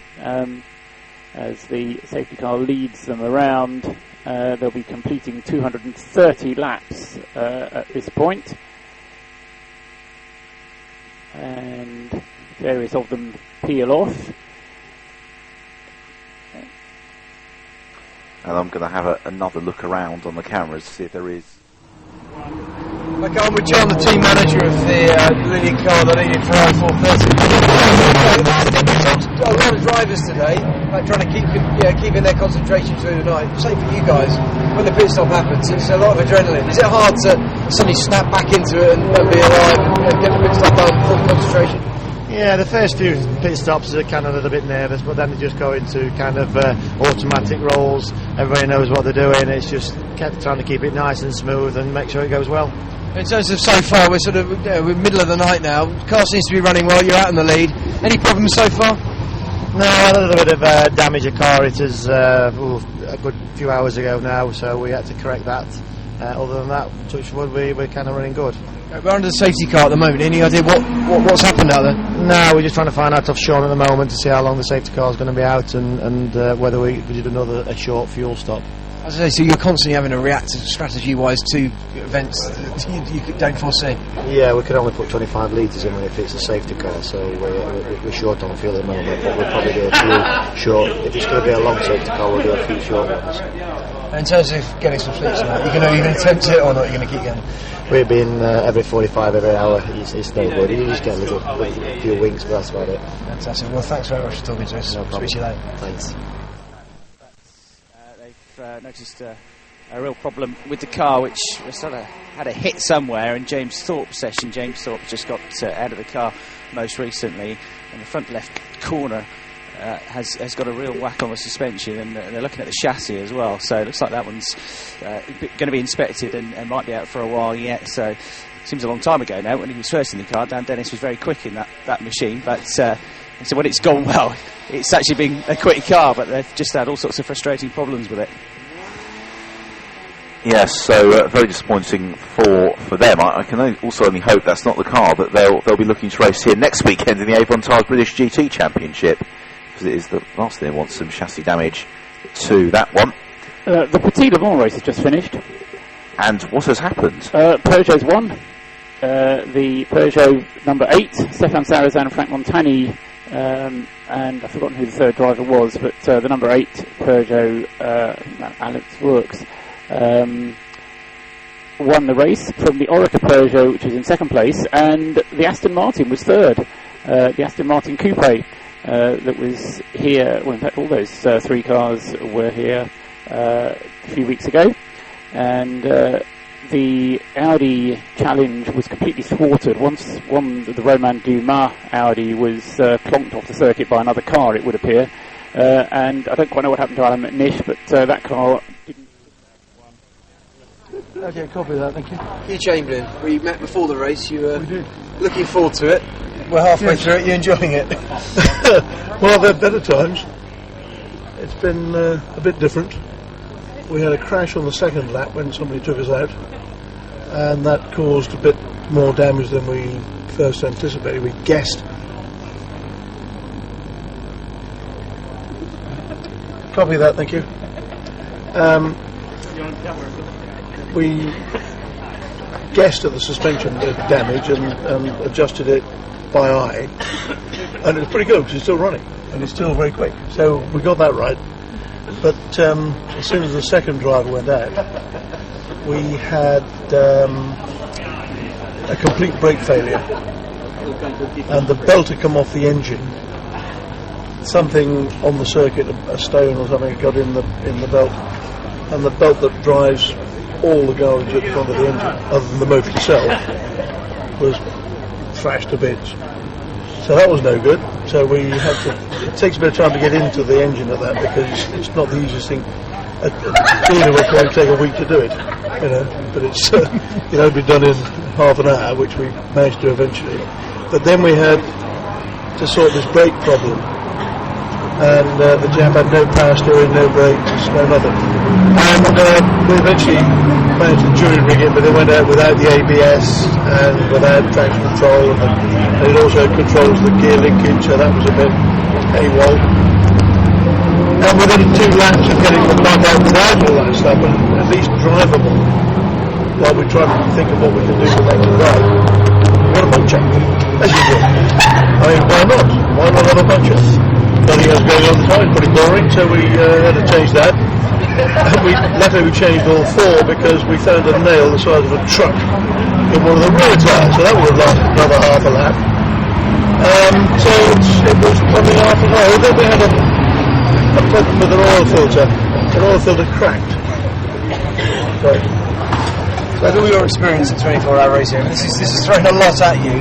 Is there much you can do in this position going forward for half the race still to run? Well, yes, try and keep it going. I mean, if it's humanly possible to keep it out there, we will do so. But we've lost an hour and a half of running, and that's crazy. So I've got a bit of a problem at the moment because I've got a Scotsman in the car, and Scotland were beaten by England this morning at rugby, but they might have a reprieve because Georgia are beating Argentina. So apart from the fuel and the safety car and the fact that we're an hour and a half behind, the Scotsman wants to know what the score is. This is pretty serious stuff now. So it's a multifaceted role, yours. Absolutely, yes. You've got to understand all sorts of funny things.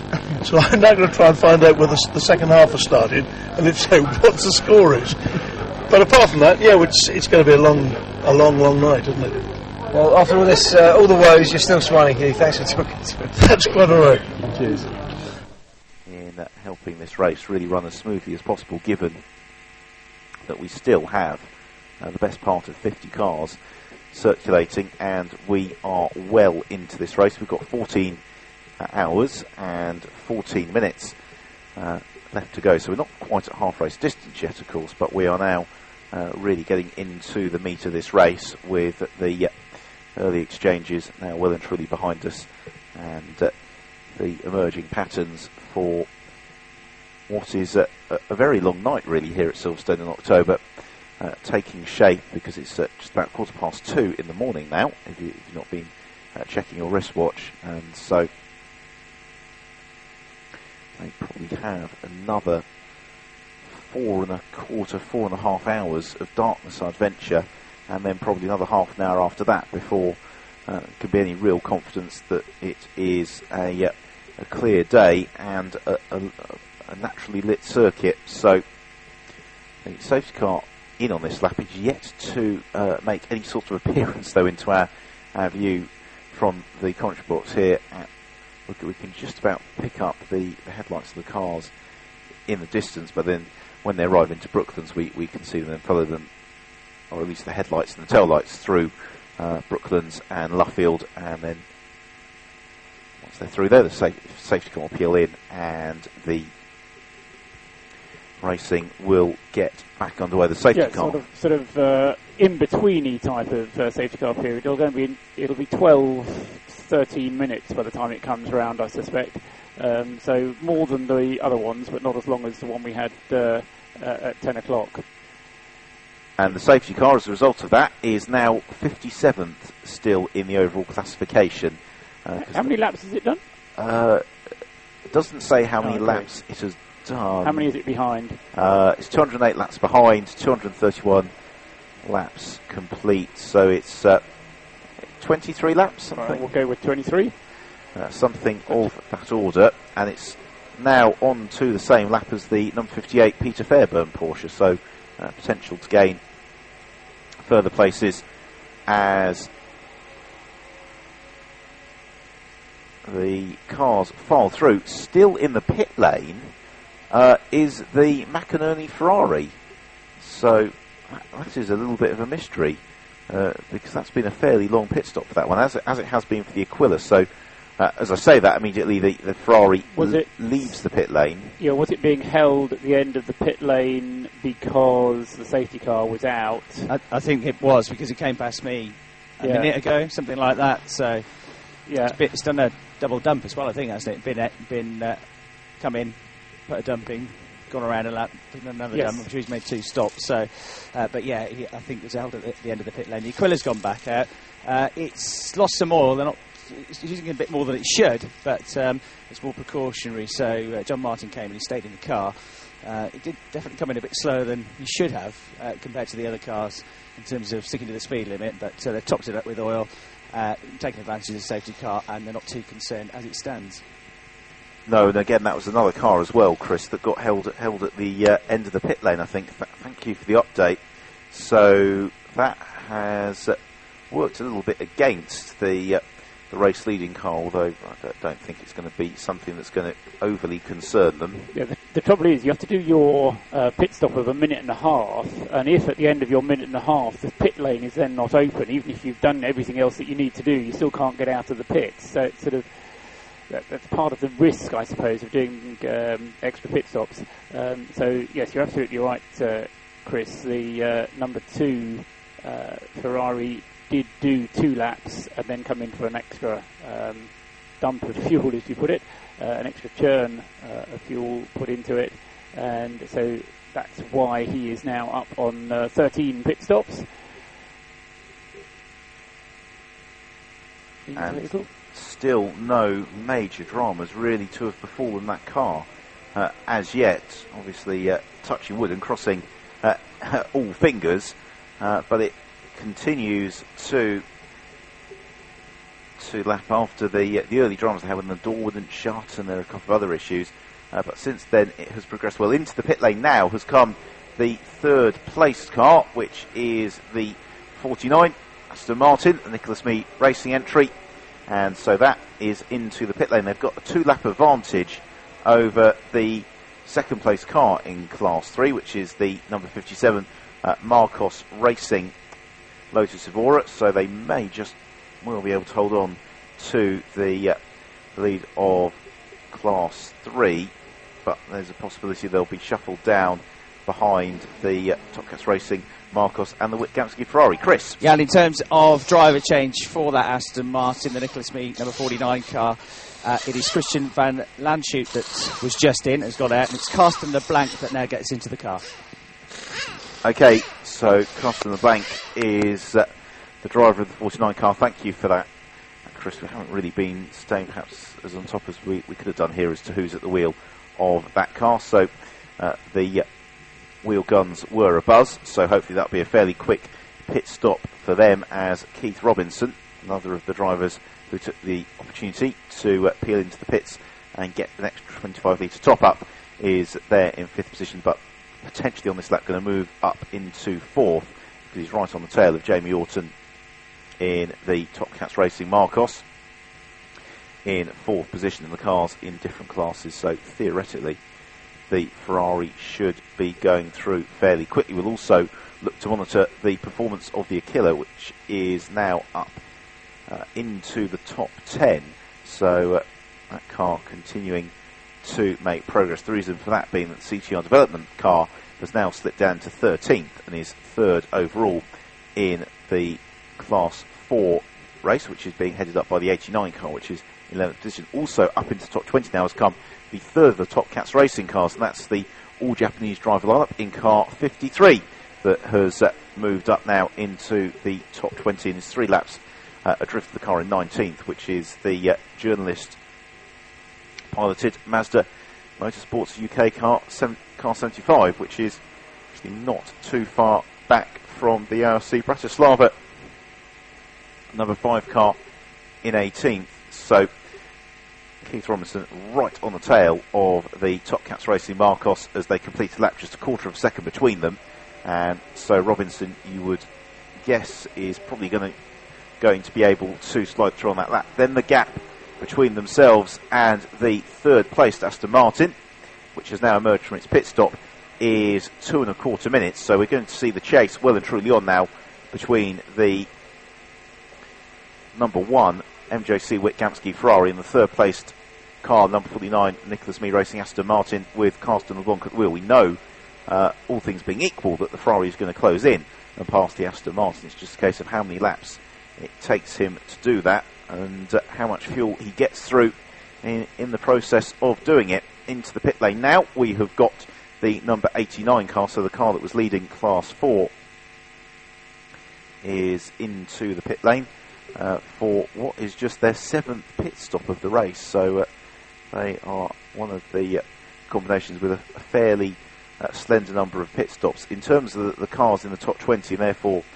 you'd argue the ones that have run without too much trouble, we've still with a good number who've only had 5 pit stops thus far, and we are now almost 10 hours into this race, and so essentially pitting in just once every 2 hours. That applies to the number 46 car, which is the Lotus Elise, the 83 CTR Developments car, the 80 Synchro Motors car, and also the 84 Red Camel entry as well. So all of those cars, just the 5 pit stops thus far in the race, and we are just 5 minutes away from hitting the 10-hour mark. As the cars charging back through once more, and this is really, when the safety cars peeled in, an opportunity for the drivers towards the head of the queue to set some good times. And one of the cars up ahead of that queue is Keith Robinson in the number 1 Ferrari, which is now up into 3rd position. So into 3rd has gone the number 1 Ferrari, because of course now that the Nicholas Mee Racing Aston Martin has fed back in properly after its pit stop, that has been shuffled down into 5th position. So we've got a new top 3. They're all Class 1 runners, so it's still the number 2 car that leads it. It's still in second place, number 3, and now up into third. It is the number 1 car, albeit some 8.5 laps adrift of the similar, in terms of technical specification, Ferrari 430, which leads the race in the hands of Sean McInerney. So once more the leaderboard reverting slightly to class, with the top 3 all in Class 1. The second place car really the only consistent of the class, or the fourth place car the only consistent Class 2 runner, and then from 5th down to 9th we've got those 5 cars from Class 3, with then Class 4 being headed up now by the 88 Mardi Gras Motorsport car in 11th position. Now what can Keith Robinson do from here? Unfortunately, any efforts that he makes are going to be a very long time in bearing any sort of fruit, and are potentially going to be reliant on a little bit of misfortune for the cars in front of him, because now he's up in third. He is 6 laps back from the car in second position. He still is 9 laps off the lead, and although he's circulating 5 seconds a lap quicker than the cars in front of him, that is still going to take him a long time to claw a single lap back, let alone the 6 that he needs to gain to move up a further position. The red Camel number 84 car is in for its 6th pit stop, as is also the 75 car, the Mazda Motorsport UK car, so they are back into circulating through their drivers once more. One of the Mosler sounding a little bit throaty, possibly as he came through there with the downshift. So we also have a stop and go penalty for car 86. It's stop and go plus a 6-second penalty, and that is for speeding in the pit lane. So the number 86 car, which is the Mazda Motors UK Army car, is being summoned for a stop-go and 6-second penalty for pit lane speeding, which would point the finger at the culprit being either Tony Jardine or Major James Cameron, because that was the last pit stop that car had. So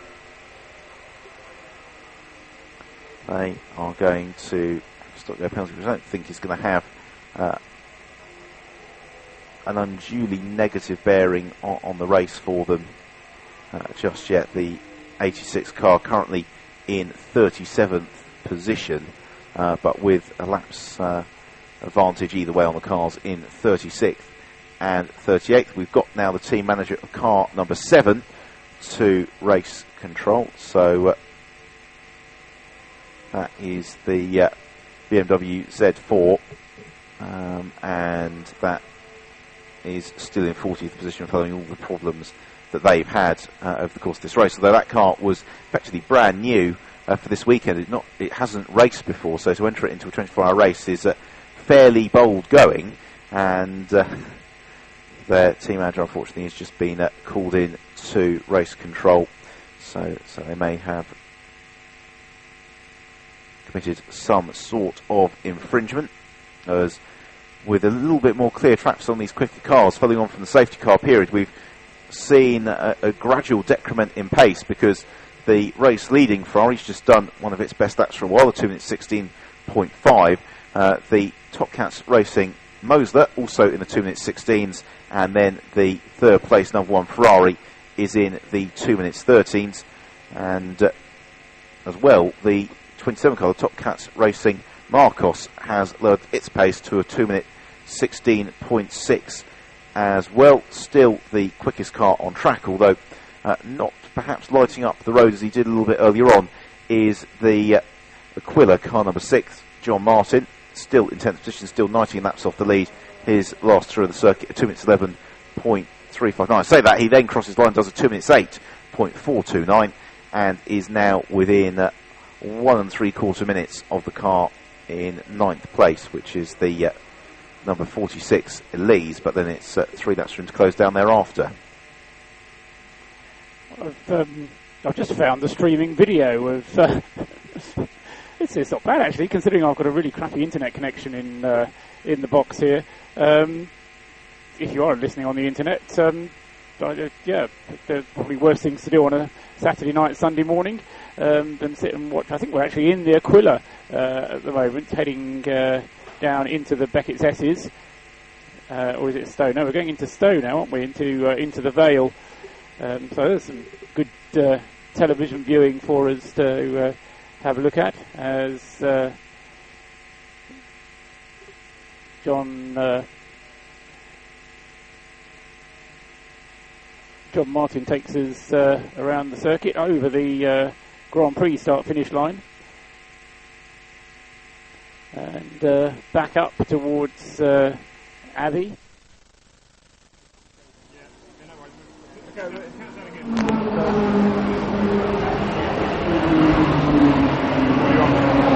With our team of journalists still going and going really well.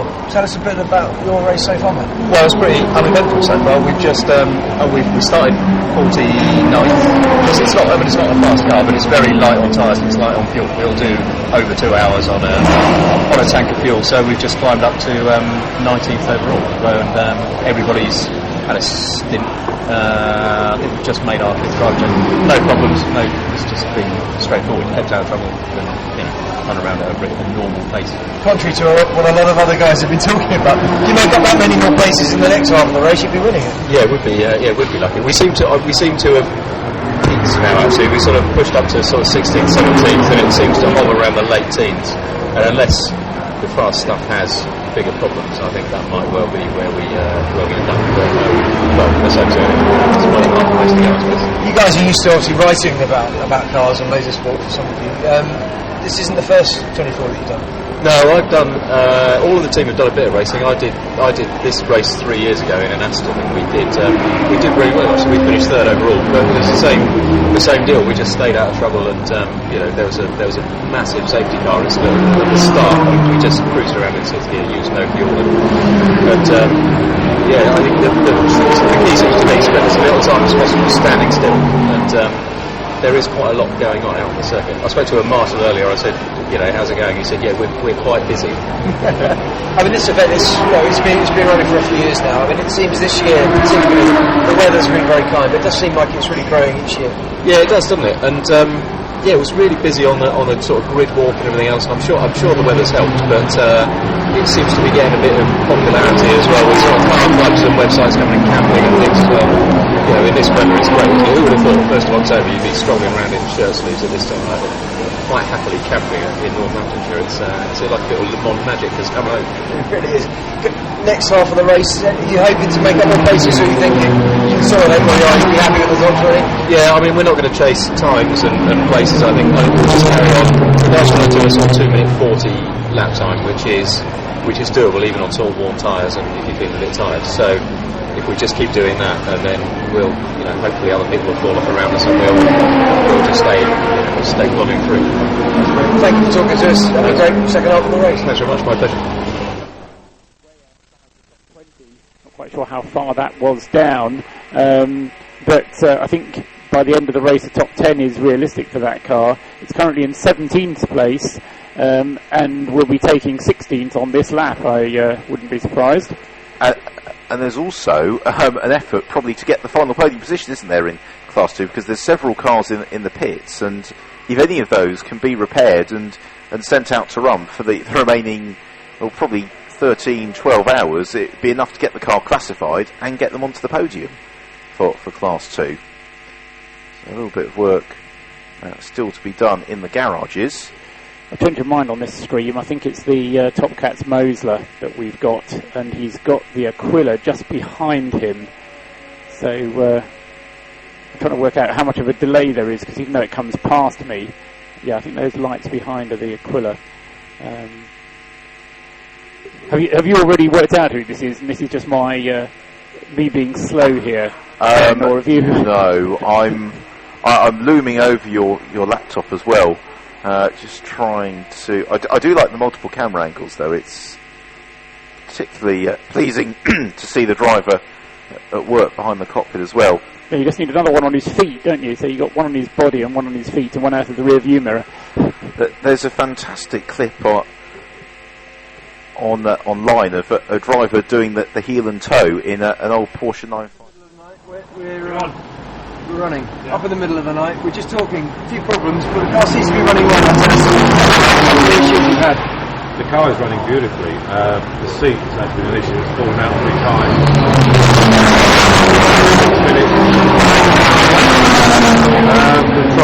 We've got a solution for it, but it's not a perfect solution. But at least it allows the 3 of the Britcar drivers out there to really have to fix in their position.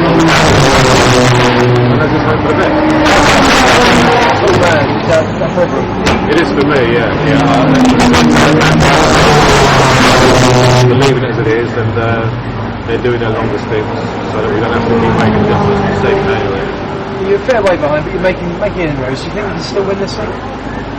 Never say never. They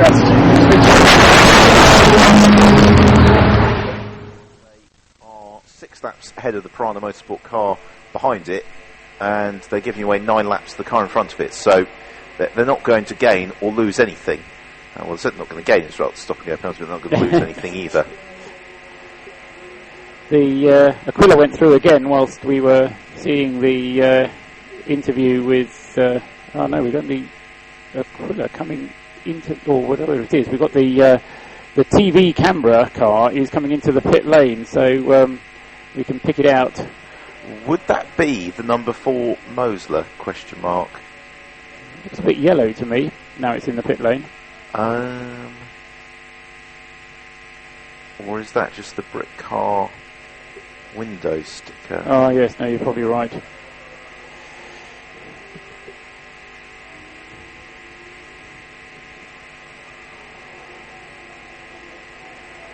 Yeah, we're going to have to work on this one, aren't we? It's right at the end of the... no, it's not. It's right in the middle of the pit lane, isn't it? It's the last garage, isn't it, before the midway break in the pit lane. My supposition, based on who has just come into the pit lane, and that the prone driving position is the number 4 Strata 21 Mosler. Right. Is my guess. It is nothing more than a guess.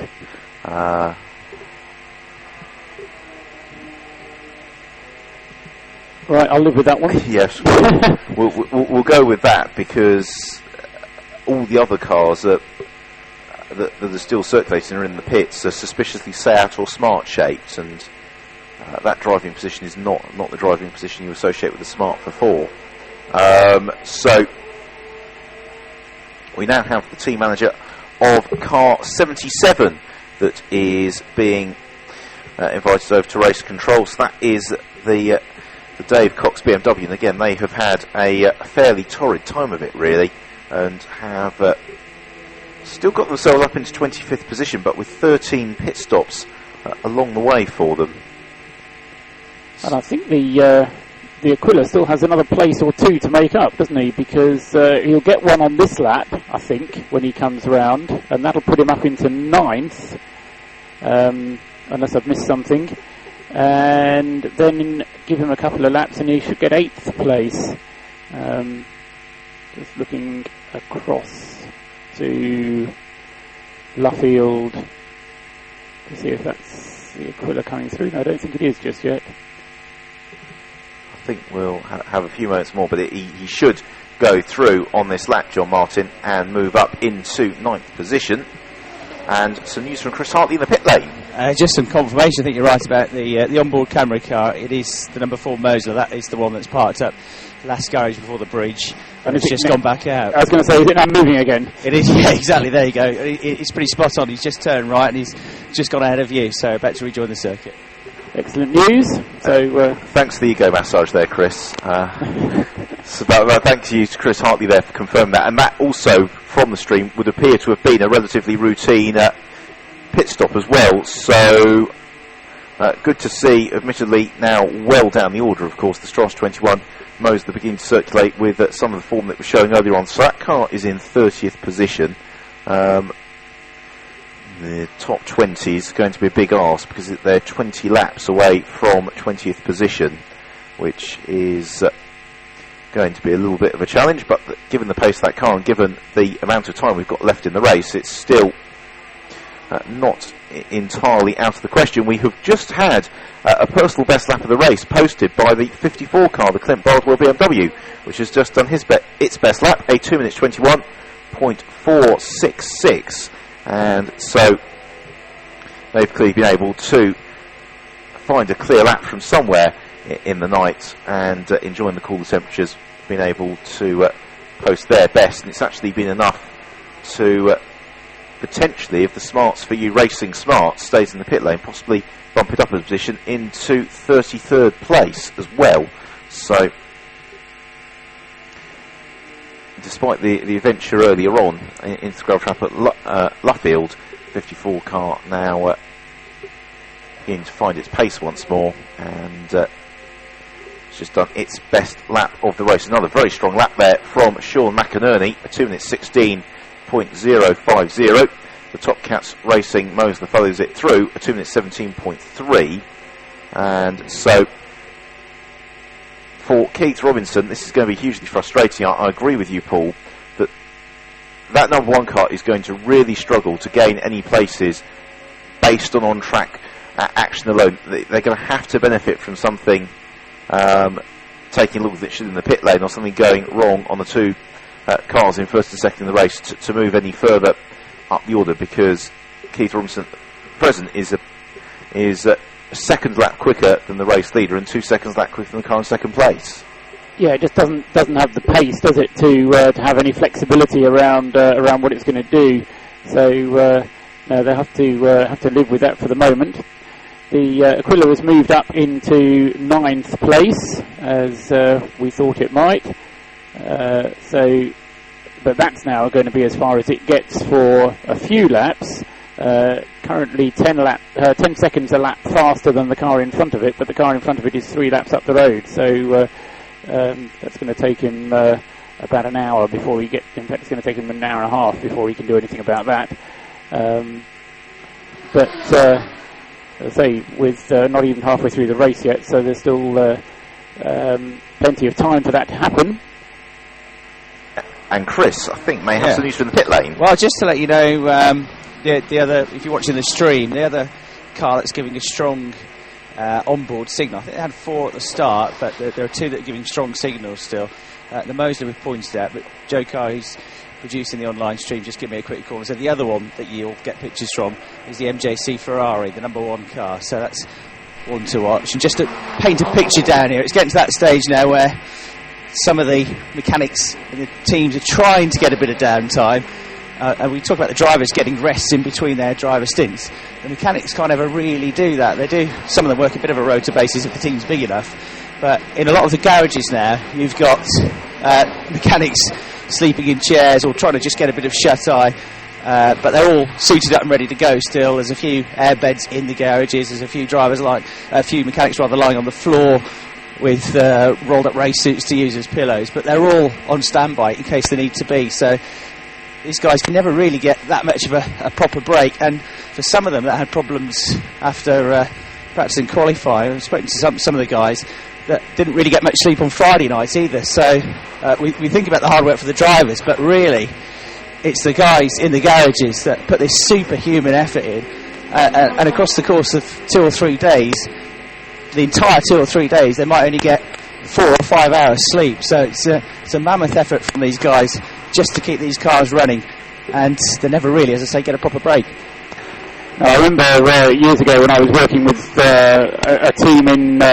We're getting pictures on the stream now as well of some of the mechanics doing precisely what you were describing, Chris. But I remember years ago I was working with a team doing roughly what I am now, just trying to keep a lap chart going, and it was done with pens and paper in those days.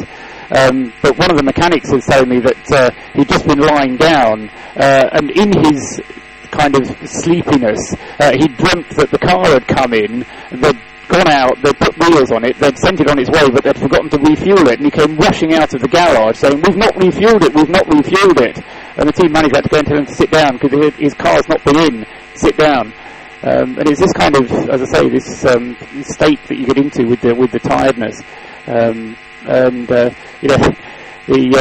poor mechanic was, had to admit that he'd, just lost what was going on and confused reality with his dreams. There's a fantastic story in Steve Matchett's book, The Mechanic's Tale, which is all about his experiences as a Formula 1 mechanic, about after his promotion from the test team to the race team at Benetton, falling asleep on the pit wall at one of the European Grand Prix. Yeah, please do that for me as well.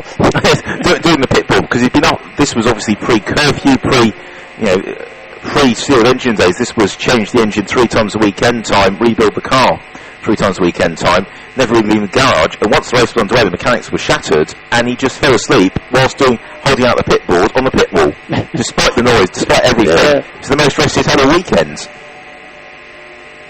And so the mechanics still working very hard. Might be seeing shortly the Gemco racing car back out on track. They're just having some fuel being fed in on the pit apron. It's a shame that car's had the problems it's had, really, because it's a quick driver lineup that they've had at their disposal all weekend. So that car currently down in 47th position, which is coincidentally its race number. 118 laps off the lead. Into the pit lane has come the third of the Top Cats runners. That's the Top Cats Racing Marcos with the all-Japanese driver lineup, and with their early mechanical runs, it's actually enabling the team to run them slightly out of sequence, so it's not getting too busy in terms of crowding up the pit apron there, although the mechanics are spread between the 3 squads. It's still serving to minimise the downtime a little bit for the Top Cats squad as a whole, who are thus far still having a very successful Britcar 24 hours, because they have got 2 of the top 4 cars, and they have also got a class leading car, and all 3 of them are in the top 20, and all 3 still circulating. By my reckoning, then, the next one, or much for Chris as anything, the next one into the pits will probably be, of the leading group, the number 1 Robinson car coming in, Keith Robinson car coming in, and that will be around about lap 248 to, somewhere 248, 250 for that car. Now, given that the leader is currently on lap 243, that means that the number 1 car is on lap 235, so 235, it's about another 10 or 12 laps, so a good 20 minutes until we get the first of the leading cars coming in for their next pit stop. So again, an opportunity for them to set lap times, but it means that as far as the leading runners are concerned, because of that kind of safety car period when they all chose to come in and do the churn of fuel and get on their way, it does mean that we have this long period without any action in the pits. Yes, and dare I say, we've also got a period with a reasonably stable top 10 as well, actually, in terms of positions. The only gap that is the one worth watching here, actually, is that the 4th place car is being caught by the car in 5th. So we've got 4th place, the number 27 Top Cats Marcos is being caught by the Marcos Racing Lotus Evora, which is the Class 3 leading car, and the Evora last time I did a 2 minutes 18.7, as opposed to the Top Cats Marcos doing a 2 minutes 20, and so that means the gap is down to under 30 seconds, 29.9 seconds between 4th and 5th position. So that gap, if we're going to have another 20 minutes of between pit stops, could close down, and we may even see a positional change there. Yeah, it depends if they can maintain that pace, doesn't it? It's I think it's Hal Pruitt we've got in the Evora at the moment, and in the Top Cats car, I think we've got Orton. At least I've got Orton on the list. Yes, it is Jamie Orton. Jamie Orton, isn't it? So he will be the current driver. It's a question really of whether, by rights, the Top Cats car should be quicker, running by best lap time and qualifying time and so on, but it's the driver at the moment, which is Hal Pruitt, being a little bit quicker than Jamie Orton. Well, this is slightly surprising. I mean, Hal Pruitt is very experienced in terms of his endurance racing ability. I think he's done or competed in over 10 24-hour races already, whereas Jamie Orton, his background is very much in 30-minute or less Caterham races, and so running multiple stints round the clock is something of a slightly newer experience for him. But Orton has upped his pace on this last lap of 2 minutes 16.9. Let's see if we're able to see a similar uprating of the pace there from Hal Pruitt. A much slower lap though from the leading Ferrari on that last occasion, 2 minutes 23.6. Now whether that was a case of being caught in traffic or a slight ramp, I couldn't tell you, but just a slight wobble in terms of pace, but it means absolutely nothing really with regards to the overall scheme of things. Ben, I'm at the far end of the pit lane, and I'm with John Thorne, and the guys are still working on this car, which did, seven laps, John, before you had the gearbox go on it. The Tesco Momentum 99 BMW, though, by hook or by crook, you're going to get out there and finish. Just tell us on air what you just told me about what you've been through the last few hours, what the guys have been through to try and get this car back out there. Well, yeah, so the preparation of the car was all good and it all tested quite well, but then in the race itself, 7 laps in, and we shear the input shaft on the gearbox, so it's literally torn straight in half like a piece of toffee. So normally that's pretty much game over most of the time, but we don't like quitting on these things, so we've had several people drive off around the country and dig up our fabricator out of his TV room watching the Scotland-England rugby, drag him out of bed to the extent that we ring him up and say, could you open up the lathe shop, get working? And he says, yeah, no problem at all. And then he calls back saying his wife says he's too drunk to drive. And then she's too drunk to drive as well. So, and where's this? This is up in Coventry. So if you want me to do that, you've got to come and pick me up. So team manager jumps to the Insignia, off he goes, pick him up. Drives him to the workshop. And we said, yeah, so you're too drunk to drive, but you're okay to weld. Oh, yeah, that's fine. Welding's different. So he got his half-cut Scotsman trying to weld up so he fabricated up a completely new input drive shaft, which is literally cutting and shutting, but a lot of welding, and then we centre bore it, and it's been, you've got to be careful, if you have any resonance on it, it'll destroy a gearbox, so they're 25 grand a pop, so trying to get it all balanced down. So that's now back in, and then obviously, then you have to space out the release bearing, and we've had trouble doing that, so we managed to get it back out on a bit of pit lane, about to get going, couldn't select the gear, so it's back in again. I think the gearbox has been out of this car now, 6 times in the last 4 hours. But we're not quitting. I mean, 7 laps to all this effort. No, this car's going over the finish line. We've had to push the bastard thing, frankly. So sometime, I mean, I think this week, last year's 24 was all about the weather, basically. And we enjoyed that. We drove well in the wet. It was a good car in the wet. But this year we're trying a bit more. But then this year it's more about amount of failed cars in the first half hour because of the heat we're not used to. And the weird thing about it is our car was running really well. The input shaft on the gearbox, it's just nothing's ever failed before. But 7 laps in it shears. But so this is more of, I think, an exercise of bloody mindedness, frankly. And we don't like quitting. As a team, we've never not finished a 24 ever, and I don't intend to start that now, really. You can't account for things. I mean, that is the thing with motorsport. Most other sports, football, golf, it's down to you. What you put into it, and there's not that much swing for good luck and bad luck. But you guys are meticulous, I know, in the preparation of these cars.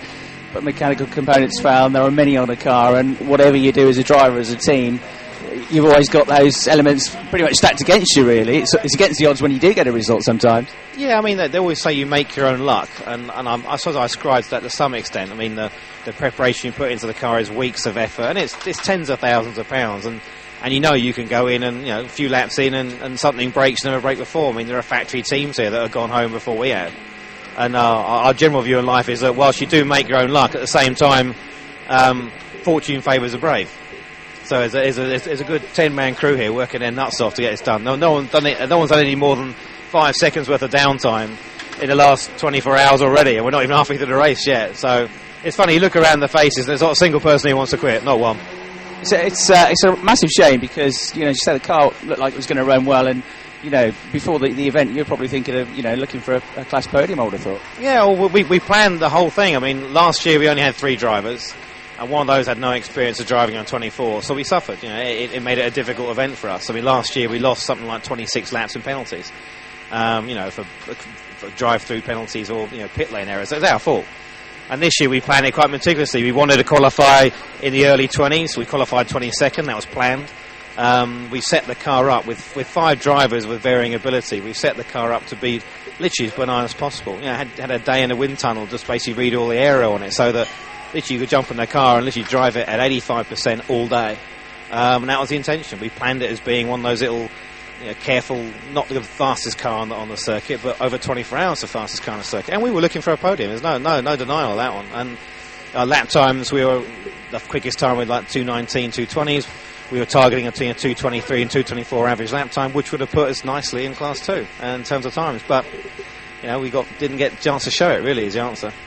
Well, maybe you'll get back out there and just bang in some quick lap times. John, I salute you and the team for not giving up at all. I should come back and see you just before the end, and we'll get that flag, eh? Well, I can't help thinking we were the last people to leave here, and if they put the flag down before we go, we're going to go grab the flag and wave it ourselves, frankly.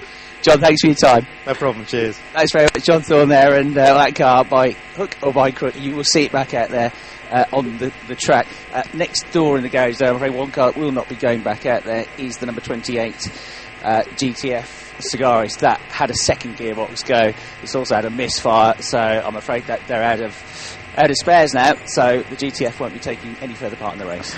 Thanks very much, Chris. Super there to hear from John Thorne, and really do hope that we see that car back out between now and the end of the race. He's always very well supported, and still not beyond the realms of possibility that if he can get that car out and get enough laps in his belt, that a class podium is on the cards here. So he needs to get that car circulating for just over 70 laps to move up ahead of the number of laps completed by the Roll Centre Racing Ginetta GT5. This is a case of just making sure the car keeps running enough laps to get classified. Well, as you may have noticed by the cars slowing down, the safety car has been scrambled once more. Unfortunately, having had a quick cast round the closed circuit television feed we've got, couldn't see any errant vehicles or the reason for that. If you want to be precise about when that safety car came out, it came out pretty much just as Chris was starting to chat with John Thorne there, so it's already been out for a couple of moments, and the field more or less forming up in a state behind the car. Yeah, and one of the things that happened pretty much straight away as soon as the safety car came in was the safety car came out, was the Aquila made its pit stop. Didn't need to make a pit stop, and but none of the other leading runners did, although we now have the 57 Marcos Racing Lotus, the Lotus Evora, has come in to make a pit stop. That's its 11th pit stop. Yes, okay, I've got that one already. I nearly made a note of it twice. 11th pit stop then for the Lotus Evora. But, as I say, from the top 10, I think those are the only two that have made a pit stop, although we now have the 11th place car in, which is the Honda Integra car number 88, making its 9th pit stop.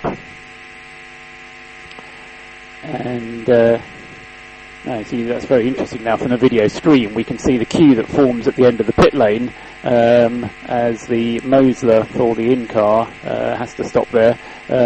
The view from the MJC Ferrari we've had a couple of times from the TV producers, who are still awake. They're obviously moving around between the two cars, but the view from the MJC car is good sometimes, but it shakes at other times.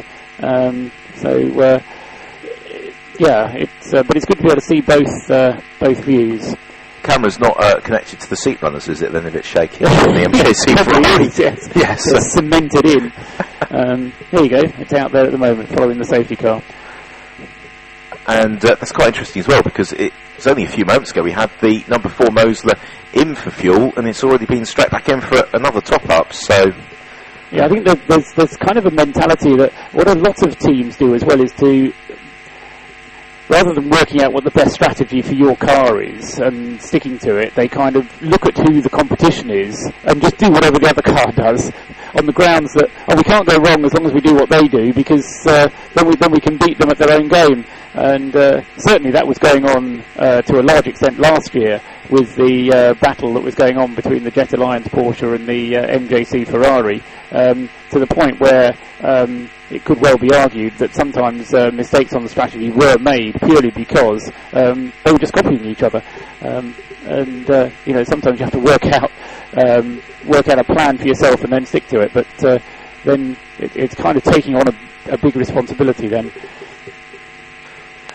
Yes, I think that there is. Well, you were saying many hours ago, Paul, that sometimes you just need to decide what you want to do as a team, and actually only worry sometime tomorrow morning about what the other car's doing. Hear a little bit of background noise, and Chris. Hello, how you bearing up?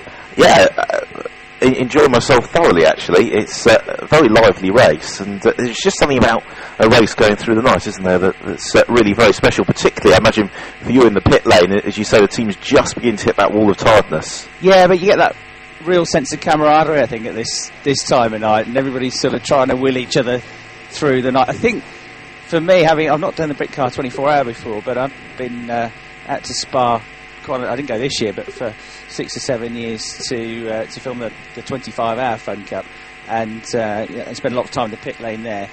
For me, it's the morning. That's the real struggle. When you get all the way through the afternoon, the evening, all the way through the night, you get to about 7, 8 o'clock in the morning, and sort of psychologically, you think, oh, we're there now. It's day 2, but actually, you look at the clock and you think, my God, there's still 8 odd hours to go. There's still 6 Grand Prix worth of racing to go. Especially when it's a 4:30 finish, because it really does take it out of you to get. It's not just a matter of getting through the morning and getting through lunchtime. You've then got to get through most of the afternoon as well. And that's when the tiredness really kicks in, I think, isn't it, as well? A few times I've been to Daytona, they start the race at 12 o'clock. And it's great because the race, once you get through the night, there's not that long to go. But I have been to the Daytona when they started the race at 4 o'clock and it went dark at 6, One car you might have seen on the live stream in the garage is the 55 Welch Motorsports Seat. That's I don't think it'll be in for long. It's got a braking issue, so they're just changing some of the brakes on that one, and it's Archie Hamilton in the car, just so you know, when it goes back out. Excellent. It's been a frustrating race for the Welsh Motorsport crew, hasn't it? Because that is a podium potential car, you would argue, in Class 3, and they're marooned down in 45th position. Archie Hamilton, as Paul was saying earlier, the grandson of Duncan Hamilton, and his background predominantly in single-seaters in the BARC Formula Renault Championship in particular. As the safety car's lights are out, it is peeling in now, and racing is resuming once more. So again, a fairly brief safety car period. Now, who of the front runners have we got with reasonably favourable track position? The number 2 car, the race leader, Sean McInerney, right at the very head of the queue, about 4 cars back, so he is going to have the opportunity, if he can get past some traffic fairly early on, to start setting a raft of good laps, whereas in comparison, Keith Robinson is going to be really in the traffic. So it was just a couple of laps there for the safety car, that intervention, as everybody safely streaming through. Now, as that had the impact of change any gaps around, the Nicholas Mee Racing and Marcos Racing Evora 5th and 6th is possibly going to be a gap to watch. 26.7 seconds between them, but depending who's at the wheel of the Marcos, which pitted in, then that car we could expect to see going fairly nicely. Yeah, the MJC Ferrari gained somewhat, didn't it? Because it managed to get a lap between itself and the cars that it's just managed to get ahead of by not coming into the pits. And of course the Aquila lost a bit of ground by making a pit stop. So it's now back to 10th place again, although with 9th place, if it's not in 9th place by the time they come round at the end of this lap, it will be on the next lap. So having made their pit stop and got some more fuel on board, they sacrificed a bit of track position, but they'll soon get the track position back. and the aim will be for John Martin to be able to get round and continue his stint. But of course, driving behind the safety car isn't really taking the best use of time and making up ground for the Aquila overall. All that happens is that time just starts to run out.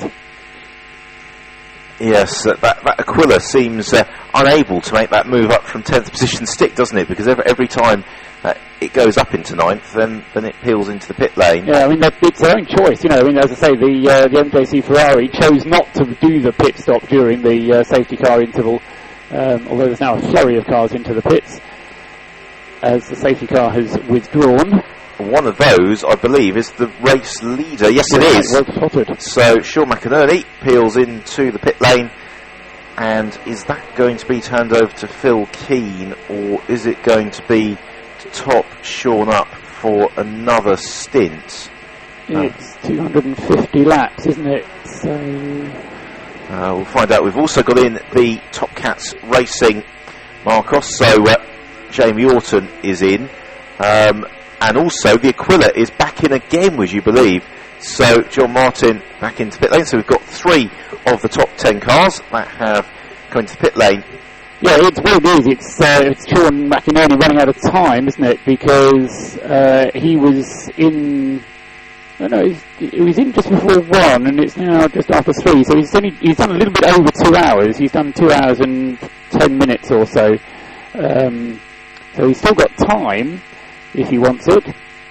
Equally, they can get Phil Keane in if he's keen and able. Although 3 hours for Phil Keane will take it to 6 o'clock, by which time it's not really light, is it? It wasn't light when I got up the other day at 6 o'clock. No. But it is by 5:30. I mean, it's a case of does Sean McInerney do another hour now to give Phil Keane 3 hours out of the car, and then Phil takes the car through until 7 a.m. when it will be light, or does Phil Keane go and do a couple of hours now, then Sean McInerney on a couple of hours, and then Michael McInerney taking over that way? Well, Chris will tell us, no doubt, when he's finished running around getting the other ones. And the Top Cats car, is that a slightly early pit stop again there for Jamie Orton? This is the 27 car. But there's so many top cars. But it could just be that it's that we haven't really talked about it. It's just been lapping in a fairly steady pace. But it seems not too long at all since that car was last in the pits. Jamie Orton took over. 241. It's done 28 laps, and it's been out for an hour and a half. So no, it's long enough for a full stint. It's Emily did 26 laps, and Jamie has done 28. But has had 2 safety car periods. Yes. So, a long elapsed time, but not as many laps. And what has brought the Aquila in, I don't know. No, that's unless they just decided to do 2 laps and come in, not knowing that the safety car was... No, it doesn't seem to make sense, does it? Unless they just want to make sure that fuel tank is full to the brim and just send John Martin out to drive until it's dry. It's a theory. It's not a particularly brilliant theory. Other than to say that given the car's never done a 24-hour race before, it could just be a case of actually saying, well, we're not going to win this race now, we might as well do a few tests to see how the car performs in the future, and maybe just sending out full tanks and seeing how long we can go on completely full tanks before it runs dry is something that's worthwhile to do, particularly if the car continues to qualify in pole position for races such as this one. Yeah, I mean, as I say, I think we're speculating without enough information, aren't we? But I think it'll depend a little bit on how long it's there, isn't it? That's going to be... John, you saw the Aquila come in. Routine stop or something untoward? No, routine stop. We just got a bit caught out. We didn't want to lose any time. Came in before my stop, and then the safety car came out straight away, so we didn't know whether we were allowed to fuel it or not. So we just had to put some fuel in it. So it's 3 in the morning. You got to stay on your toes even at this time. Yeah, so it's Still don't know how we're 90 laps behind, but anyway. I was to say, yeah, because you lost a lot of time earlier on in the race. What was the issue? Broken drive shaft, I think. So we're catching back up. It's long, hard road, but it's over half the race to go. So exactly, we were just saying that. Still, we're not even half distance yet. No. Think you can make up 19 laps? Yeah, for sure. Just as long as nothing else goes wrong. We've done 3 hours. So for him to stay at minimum 2 hours out now, I had to go over the 2 hours. So I don't mind at this point, but I'm sure that my body will be telling me otherwise in a few minutes. So what's the plan for the rest of the night? Phil's back out now. Is he going to double stint again now? Yeah, we'll double again, and then Dad jumps back in at about 7. He's got a dicky eye, unfortunately, so he's not too good in the night. So me and Phil usually go back to back, and then just as I say, beforehand it always feels a bit daunting when you think about us going back to back for 12 hours, but 2 in, 2 out, you still kind of stay awake and keep with it. So it's really just a matter of staying out of trouble now. Obviously we had that little shunt earlier on with the car on the new turn 1, but just really got to stay out of trouble now and keep our noses clean. You say about the tyres getting back up to temperature once you've been behind the safety car. When they are up to temperature, is it noticeably different out there than it was earlier when it was a bit warmer and there's a bit more temperature out there? Yeah, but for us, as I say, because we've got to use the harder rear tyre, to be honest, it was actually nicer earlier on because you got consistent spread on the tyre. You know, when we had a safety car there's a like 10 to 15 degree drop on the temperature of the tyre surface, and then you've really got to work hard to try and get the rear to bite. So it's actually nicer on the harder tyre in the warm. But I'm sure when you come and have a chat with me, please God, at about 3 o'clock I'll be sweating. I'll be thinking otherwise. It's a welcome respite when you get behind the safety car, though, for you as a driver, isn't it? Just have a bit of a mental break. Definitely. I mean, to be honest with you, it just gives you a chance just to calibrate a little bit, see where you're at, have a chat with the lads, and just really just try and get yourself freshened up, because you can. Your mind wanders here. However much you try and keep your head together and focus on the task ahead, I have things going into my head that I shouldn't really. What have the kids got to do on Monday evening, and so it's just a matter of trying to keep yourself focused. It shows how laid back you are as a driver. If I was driving a car at that speed, I'd be thinking about what's coming up the next corner, and then mind what shopping I've got to do next week. Yeah, I think it's just a matter of trying to keep yourself concentrated. I think this is the time when the mind starts to wander a little bit. And Phil's alright, he's a machine, you see, so he's okay. It's me mortals like me and Dad that I've got to try and keep it together. Alright, well, I'll let you get some breaks. Going really well so far. I hope to speak to you later. Cheers. Thanks, Chris. Thanks very much, Sean. I can speak to Sean McInerney there.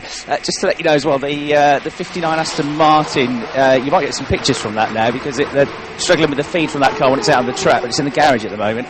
It's been off the road. There's a lot of gravel there getting out, and some hopefully just cosmetic damage to the front and the other side of the car, but that, I think, from what the guys are saying, has had an ABS failure, and that's why it went off the road. So that's the answer to that one. That was the one you told us wasn't going to be in the pits for long because it only had a brake problem.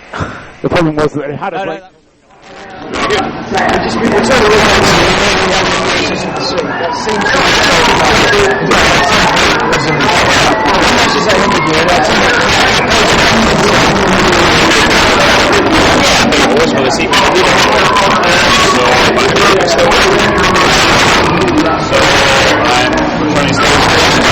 Because the race will be from 10 o'clock tomorrow morning, and we can just keep it going right now until 10 o'clock tomorrow morning. That's when the race will start. In terms of the issue of the seat now, it's no longer a problem, it's sorted. Yeah, sorry.